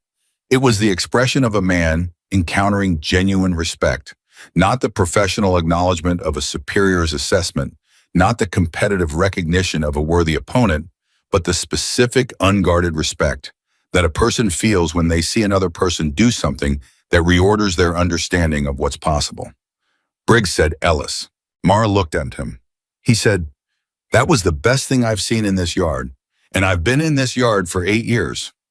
Mara held his gaze for a moment. She said, "I learned it from the same person you did." Briggs said, "Yeah." He looked at Ava, "But you ran it first." Cole stood at the side of the yard and felt the architecture of his platoon shifting in real time. Not the social architecture, which had been shifting for 7 days, but the operational architecture, the internal map of who could do what and how and at what cost. That map was his primary command instrument. He had been rewriting it for a week. The rewrite was accelerating. He looked at Ava. She was watching the corridor. She was running numbers. Her expression was the calculation expression, and Cole had learned by now that when she wore that expression, the output was worth waiting for. He walked over to her and stood beside her and waited. She said without looking at him, 11 days. 11 days, he confirmed. The wide turn instinct will consolidate in 5, she said. That leaves 6 for integrated full corridor opposition runs. 6 days is enough. She paused. If nothing changes. Cole looked at her. What would change it? She was quiet for a moment. Then she said, regression, overconfidence, the system breaking down under competitive pressure when the operators start running full opposition and ego re-engages. She looked at him. The transition from individual instinct development to team application is where most programs lose the work they built. The operators start performing for each other again. The decision trees come back. Everything from week one has to be relearned in the context of team dynamics. Cole said, "How do we prevent it?" She said, "We don't prevent it, we manage it. You manage it. That's the command function I can't do for you." She looked at him directly. "When it starts happening, and it will start happening, probably day 9 or 10, I need you inside the drill, not observing from the side. Your presence in the corridor changes the social architecture. Your operators will not perform for you the way they perform for each other. They know you too well." Cole held her gaze. He said, "You want me to be the variable that breaks the performance loop." "I want you to be the standard," she said, "not the observer, the standard." Cole was quiet for a moment. 13 years of command had built in him a very clear architecture for the relationship between a commander and a training environment: present, observing, assessing, directing. He managed from the edge of the yard because that was where command happened. The center of the yard was for operators. Ava was asking him to give up the edge. He said, "If I'm inside the drill, who's reading the group?" "I am," she said. He looked at her. He thought about the accuracy ratio he'd been tracking for 7 days. He thought about 12 individual learning curves being managed simultaneously. He thought about the mission descriptor and the wide turn and what his platoon needed to be in 11 days. He said, "All right." She nodded. Cole looked at the corridor. He looked at his platoon, at Briggs and Hackett, and Torres and Reyes and Chen and Mara Ellis. All of them in various conversations, the energy of the yard carrying the specific quality of a group that has done something together that they didn't know they could do. He thought about Mara's 53 seconds. He thought about what Ava had said on the first morning: the most dangerous enemy in the next mission will not be outside the corridor. He was beginning to understand what she meant. Not abstractly, not as doctrine. In the bones, the way you understand a thing when the thing has happened in front of you and you've felt it move through the group you're responsible for. The understanding that his platoon's greatest operational liability was not their opponent's strength. It was his platoon's own instinct, the groove-trained, reliable, deeply trusted instinct that had kept them alive in 100 environments and would, in this specific geometry, predict them. Make them readable. Turn their excellence into a pattern that a prepared opponent could step into the way Ava had stepped into Briggs's forward drive on the very first morning. 11 days. The corridor was waiting. So was whatever was on the other end of the mission package. Cole Maddox picked up his gear and walked to the entry end of the corridor and said to whoever was listening, "Again, full opposition. I'm entering." Nobody had to be told twice. Day 11 came in hard. Cole was in the corridor before anyone else arrived, not observing, entering. He had been entering every session since the afternoon of day 7, when he told Ava he'd give up the edge, and the decision had cost him something. He hadn't fully anticipated the particular discomfort of a commander who discovers by placing himself inside the work that his own patterns are more visible than he believed. He had been predictable, not badly, not in ways that would have gotten his people killed in a standard engagement, but by Ava's standard, by the standard of the geometry that was waiting for them in 7 days, he had been readable. His entries carried a consistency of pace that a prepared opponent could time. His wide turn conversion was clean, but it was clean the same way every time, which meant it was a signature rather than a solution. Briggs had stepped into his line correctly on 6 of the last 8 entries. Hackett had caught him on 4. Cole had not said anything about this to anyone. He had run it at night in his rack, analyzing his own patterns with the same instrument he used to analyze everyone else's, and the picture was not comfortable. He was 41 years old, 13 years of command, 2 decades of training that had built his instincts into something reliable and fast and effective, and in the corridor geometry that was coming partially wrong. He ran the 2-turn corridor alone in the empty yard and felt the wide turn and felt the pull toward the same conversion he always made, the same hip angle, the same outside foot of timing, and he fought the fight that all of them had been fighting for 11 days, the fight between the instinct that had kept him alive and the principle that would keep him and his people alive in what was coming. By the time Ava walked through the gate at 0540, he had run it 21 times. He had varied the conversion on 9 of them. 5 of the 9 were genuinely different.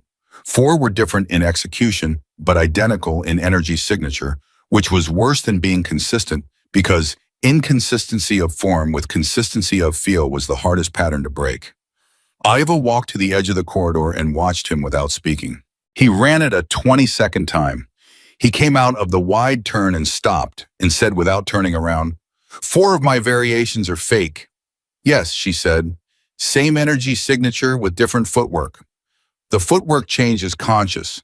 The energy signature is still running on the original instinct." She walked toward him. "You're doing what Briggs did on day 7. You're performing a variation." Cole turned around. He said, "How do I fix it?" She said, "Stop trying to vary it. Stop trying to do anything different. Run the corridor thinking about nothing except what the floor is telling you." He looked at her. "That's the same instruction you gave Briggs." "It's the same problem," she said. "The problem doesn't care about rank." Cole stood with that for a moment. Then he said, "When did you know I had this pattern?" "Day 8, she said. "You didn't say anything.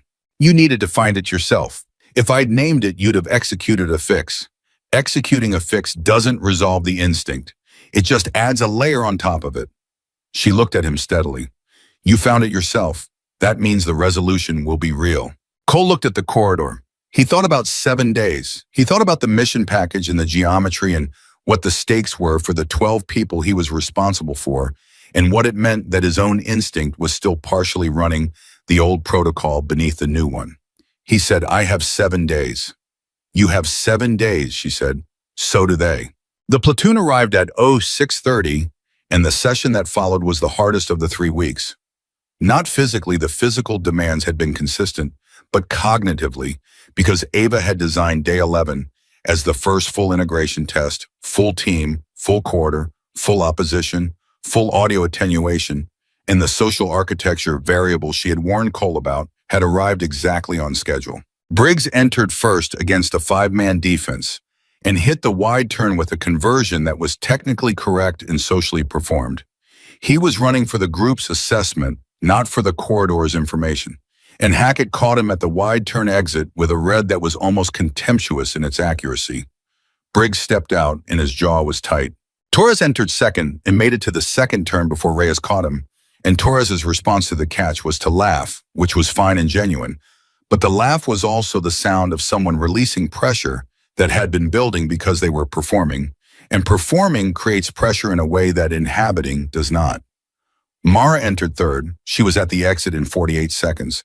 Mute defenders, full opposition, 5 seconds faster than her day 7 run. She came out and nobody laughed and nobody cheered.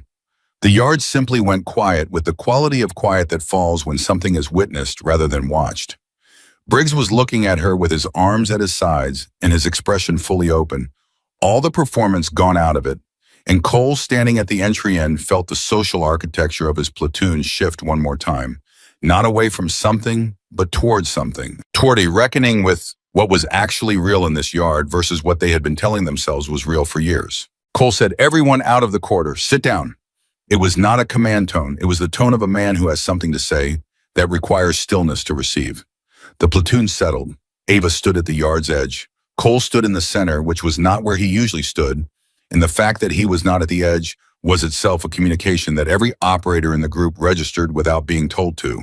Cole said, "I want to talk about what's been happening in this yard for 11 days. Not the technique, not the system, the real thing underneath it." Nobody moved. "I've been running this yard for 8 years," he said. "Before this yard, there was another yard. Before that deployment. Before that training that built everything I know about how force works and how operators perform and what the difference is between a good operator and a great one." He paused. "I thought I knew that difference. I thought it was speed, strength, experience, decision quality under pressure. Those things are real. I'm not taking them back." He looked at his platoon.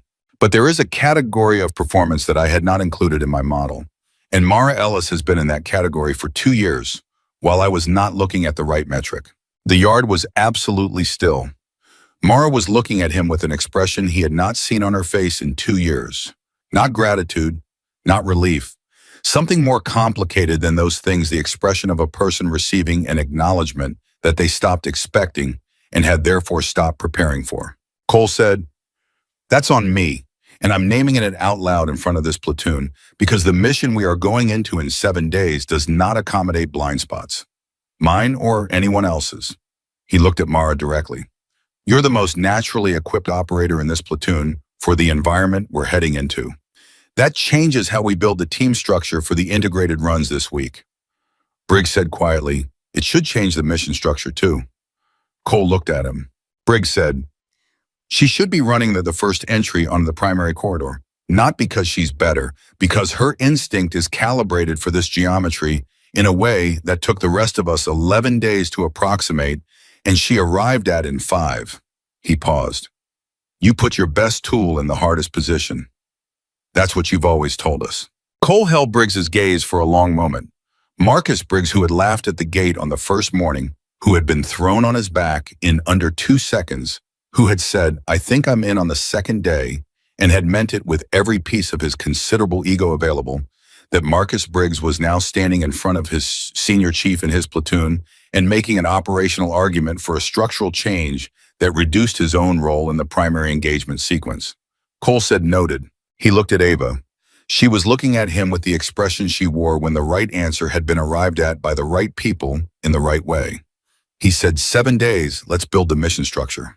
The next 4 days were the most compressed, most demanding, most operationally precise training Cole had run in 8 years in the yard. Ava restructured the sessions around mission-specific geometry, the exact corridor dimensions from the descriptor, the 2-turn configuration, the noise and visibility conditions described in the brief, the specific defensive deployment patterns that the intelligence suggested they would encounter. She ran them in pairs, then threes, then full team entries. She ran them at 0-400 in simulated low-light conditions, hands on the corridor wall, no visual reference at all. She ran them in sequence entry, team support, team, exfil, team, and she ran the sequences back-to-back with 30-second transition windows until the sequences were not procedures but reflexes. Cole ran every session inside the corridor. Ava had said she would read the group, and she did. He could see her tracking every operator's integration curve from the yard's edge with an attention that was so comprehensive and so quiet that it was easy to forget she was doing it until she would stop a drill and make a correction so precise and so individually targeted that it felt less like instruction and more like she had been reading their interior states. On day 13, she stopped Chen mid-entry and said, your wide turn timing shifted by 0.3 of a second. You're fatiguing in the hip flexor on the right side. Ice tonight 10 minutes before sleep. Chen blinked. How did you floor signature? She said. Your load timing changes when that muscle is fatigued. 0.3 is enough to make your read predictable to a prepared defender. She looked at him. Ice tonight. Chen said, yes, ma'am. Hackett, running from the entry end, said quietly to Torres, she's reading us physiologically now. Torres said, she's been reading us physiologically since day 1. We just didn't know it. On day 14, Cole had his breakthrough. He had been working in the wide turn variation for 7 days. The execution variations were clean. The energy signature was still partially consistent. He could feel it the way you feel a word that's almost right but not quite the specific dissatisfaction of a solution that's correct in form but not in substance. He had run it 240 times in 2 weeks. He had understood it intellectually since day 8. He had not inhabited it. On day 14, in the 4th session of the day, he entered the corridor at a speed that was different from his usual pace. Not deliberately different, differently different. The kind of change that happens when a body has been doing something for long enough that it stops asking the mind for permission. He hit the wide turn, and the outside foot loaded at a timing that he had not planned and had not practiced. A timing that emerged from the floor's information rather than from his mental calculation of what the floor's information should produce, and he came out of the wide turn at an angle that was genuinely new. Not a variation of his standard angle, but a departure from it generated by the corridor's own geometry in real time. Briggs at the exit position did not catch him. Cole stopped at the exit. He stood still for a moment. Briggs said from behind him, what did you do at the wide turn? Cole said, I don't know. Briggs said, Cole, I don't know yet. Give me a second. He stood at the exit and felt backward through the movement, the way you retrace a path you walked in the dark. The outside foot had loaded earlier than his practice timing, a full half beat earlier than any of his deliberate variations. The energy at the turn had converted at an angle he'd never consciously targeted. The exit had come from a line that his standard entry pattern would never have produced. He said, "The floor told me something at the first turn that changed my angle for the second turn." Aviva said from the yard's edge, "Yes. The two turns are communicating," he said. "The energy signature from the first turn generates a momentum vector that feeds into the wide turn if you let it. I've been treating them as separate problems." "They're one problem," she said. "The corridor is one problem. You've been running two problems in sequence." Cole stood at the exit end and felt the entirety of 3 weeks reorganize itself around that single statement. "The corridor is one problem." He said to Briggs, "Run it." Briggs ran it. He came out of the wide turn at his standard angle. Cole stepped into it correctly from the exit position, and Briggs stopped, and they stood there in the corridor with the recognition passing between them of two men who have just confirmed an understanding that doesn't need to be spoken at length. Briggs said, "The two turns feed each other." "If you let them," Cole said. Briggs said, "I've been resetting between turns." "We all have," Cole said. "That's what we're going to fix today." He walked out of the corridor and stood in front of his platoon and said, "The two-turn corridor is not two problems. It's one problem. Every reset between turns is giving a prepared defender information about your decision state. The reset is a commitment signature. Eliminate the reset." The platoon looked at him. Hackett said, "How do you eliminate a reset that's happening below conscious level?" Cole said, "The same way you eliminate the break at the tight turn. You run it until the corridor is one thing instead of two things. Your body already knows how to do it. You just have to stop interrupting the sequence." He looked at Ava. She was looking at him with the expression she had worn when Hackett said 5 blurry pictures are faster than 1 perfect picture. The expression of someone receiving the right answer from the right person. She said, "Run it." They ran it for 4 hours. By the end of the first hour, 7 of the 12 operators had experienced at least one run where the corridor was one problem, where the tight turn generated information that the wide turn received without interruption, where the momentum from entry to exit was genuinely continuous rather than reset and reapplied at each transition point. By the end of the third hour, 11 operators were hitting it on better than half their runs. Mara Ellis ran it clean on every attempt from the 40-minute mark forward. The 12th was Briggs. Cole watched Briggs run the corridor 12 times in the 4th hour with the expression of a man who understands exactly what he's trying to do and cannot yet stop his body from doing what it has always done instead.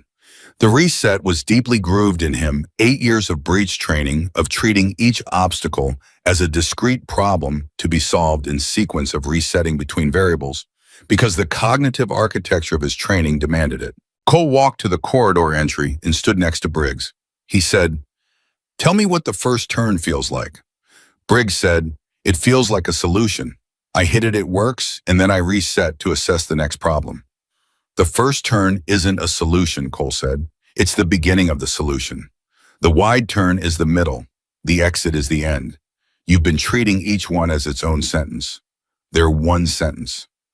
Briggs looked at the corridor. He said, 13 years, Cole." "I know," Cole said. "I had 14 years when I found the same thing 2 hours ago." Briggs looked at him. Cole said, "You felt it once on day 3. The floor through your boots. You said it out loud. That's the whole sentence. Start there. Start every run at that feeling and let the corridor complete itself." Briggs was quiet for a moment. Then he walked to the entry end of the corridor. He stood still. He breathed. He did not look at the corridor. He looked at his feet, specifically at the floor beneath his feet, and Cole understood what he was doing. He was going back to the beginning, to the first real thing he'd felt in the system, the floor vibration through his boots, on the day the decision tree went quiet for the first time. He moved. Cole watched from outside the tape. The first turn was clean, not unusually clean, just Briggs, clean the way it always was. But then, and Cole felt it before he could see, it felt it in the quality of the movement. The absence of the half-beat pause, the reset did not happen. Briggs carried the momentum from the tight turn directly into his approach for the wide turn, and the wide turn received the energy from the first turn, the way the corridor geometry was designed to transfer it. And he came out the wide turn at an angle that was not his standard angle, that was not any of his practiced variations, that was generated by the corridor itself, rather than by Briggs's calculation of what the corridor required.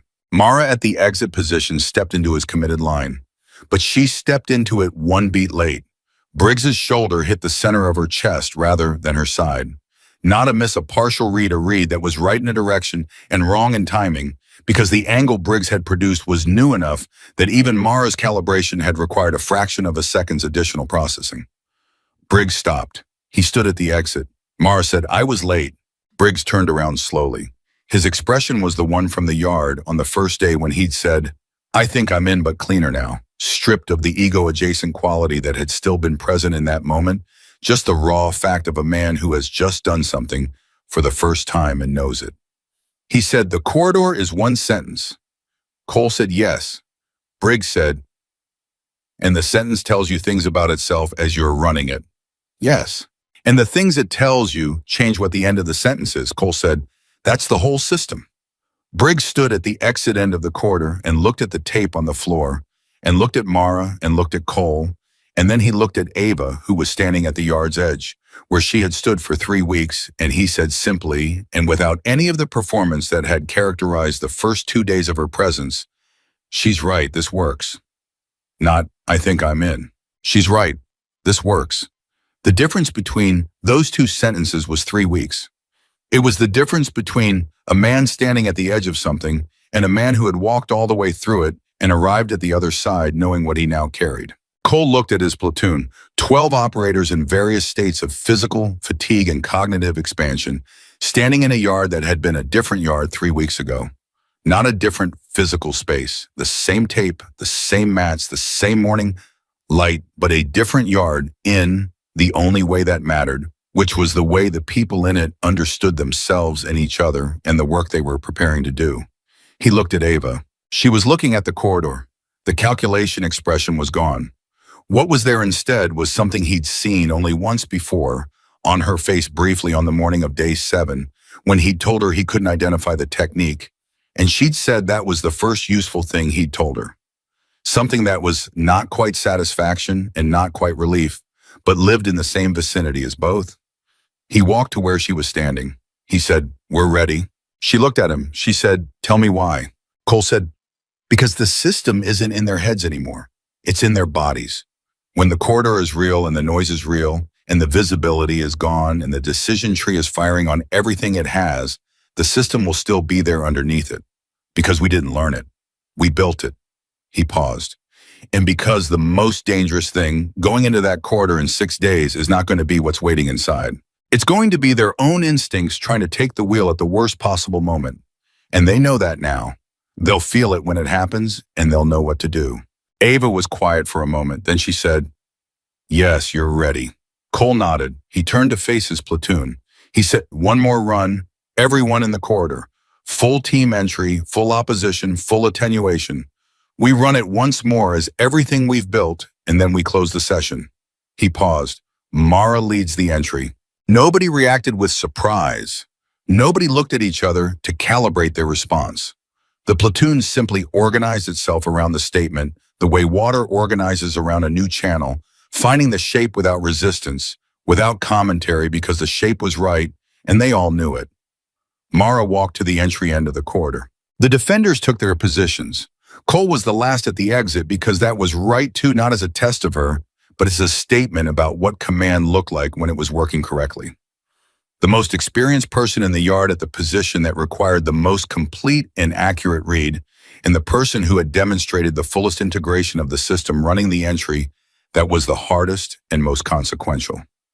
The yard went quiet. Mara breathed once. She looked at the corridor. She moved. 41 seconds. The corridor was one sentence. She read it as she ran it. The tight turn gave her information about the wide turn, and the wide turn gave her information about the exit.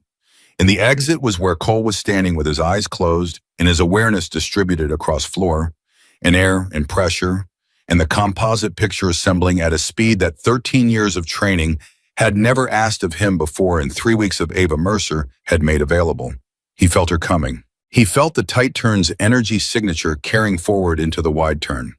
He felt the wide turn converting that energy into a new vector. He felt the exit approach with a momentum signature that was genuinely continuous, no reset, no interruption. The corridor, one thing from entry to exit. He stepped. He was 1 beat late, not a full beat. The fraction that remained between where he was and where the system could eventually take him, the gap that 6 days of mission preparation would not fully close, but that 3 more months of the work Ava had built would. Mara's shoulder cleared the inside of his arm, and she was through. The corridor was empty. Cole opened his eyes. The platoon was completely still. Then Torres said, "Did she just beat Cole?" And Hackett said, "She beat the corridor. Cole just happened to be in it." Cole stood at the exit end and looked at his platoon and felt the particular quality of a moment that will be carried forward, not as a story to be told at bars, though it would be that too, but as a fact embedded in the body of every person who was present, a fact about what was possible when you stopped fighting your own momentum and started understanding it. He said, "Session closed." He walked to where Ava was standing. She looked at him and said nothing. He said, "Whatever happens in 6 days, this work goes with them, all of it." She said, "That's what it was built for." He said, "I know, but I want you to know I understand that now. Not as a training outcome, as a fact about what you built in 3 weeks with 12 people who didn't want to be taught anything." He paused, "Including me." Ava held his gaze. She said, "You were the hardest one." Cole said, "I know." She said, "You were also the reason the others came all the way through. When a commander inhabits the work instead of observing it, the platoon doesn't have a performance audience anymore. They have a partner. That changes everything." Cole looked at his platoon, at Briggs collecting his gear with the specific quietness of a man carrying something new and treating it carefully, at Hackett already running the mission geometry in his head, eyes unfocused internal, at Torres talking to Reyes with a focus that was different from his usual talking, purposeful, operational, at Mara Ellis standing at the exit end of the corridor, looking at the tape one last time, with an expression that Cole could now read clearly, and that said, "Without ambiguity, I knew I was here all along." He said to Ava, "Will you be in the debrief after the mission?" She said, "If you want me there." He said, "I want you there." She nodded once. He said, "And after the debrief, I want to talk about building this into the standard pre-deployment curriculum, not as an elective, as doctrine." Ava looked at him for a long moment. He could see her running the calculation that was always running behind her eyes, assessing, measuring, determining whether the input was real or performed. She had been doing it for 3 weeks. She had been doing it since the first morning when she walked through the gate and read the yard before the gate finished swinging open. She said, "That conversation is worth having." Cole said, "It's more than worth having. It's necessary." She said, "Then we'll have it." Cole looked at the corridor one last time, the tape on the floor, the 2 turns, the 32 feet that had been a different 32 feet 3 weeks ago, that had held a different geometry before Ava Mercer walked through a gate and into the laughter of 12 people who had already decided what she was. He thought about what she had said on the very first morning, standing in front of a yard full of dismissal with a folder in her hand and 12 operators who weren't looking at her the right way. "I'm here because I understand something about how force works that your current training doesn't address." She had been right. She had been exactly right. And Cole Maddox, who had built his career on knowing things with certainty, had spent 3 weeks learning what it meant to understand something rather than simply know it. And the difference between those two things was the difference between a corridor that killed you and a corridor that carried you through. His platoon walked out of the yard and into a mission that was 6 days away, carrying a system in their bodies that had not existed in that yard 22 days ago. They carried it not as information, but as instinct, not as knowledge, but as capacity, not as something they had been taught, but as something they had become. And that the becoming was the only thing that would matter when the corridor was real and the noise was real and the instinct was firing on everything it had, and the choice between power and understanding was made in the fraction of a second that separated a predictable pattern from an operator who could not be read. The yard was empty. The tape was still on the floor. And somewhere in the geometry of those 32 feet, in the 2 turns, in the exit, in the principle that lived in every inch of it, Ava Mercer had left something that would outlast the 3 weeks, outlast the mission, outlast the after-action report, in the debrief, in the conversation about doctrine. She had left the truth that the most dangerous force in any corridor is not the one coming toward you. It is the one you carry inside yourself without knowing its name. Cole Maddox's platoon knew its name now. That made them something they had never been before, not stronger, not faster, not more experienced, but something more essential than any of those things. Ready.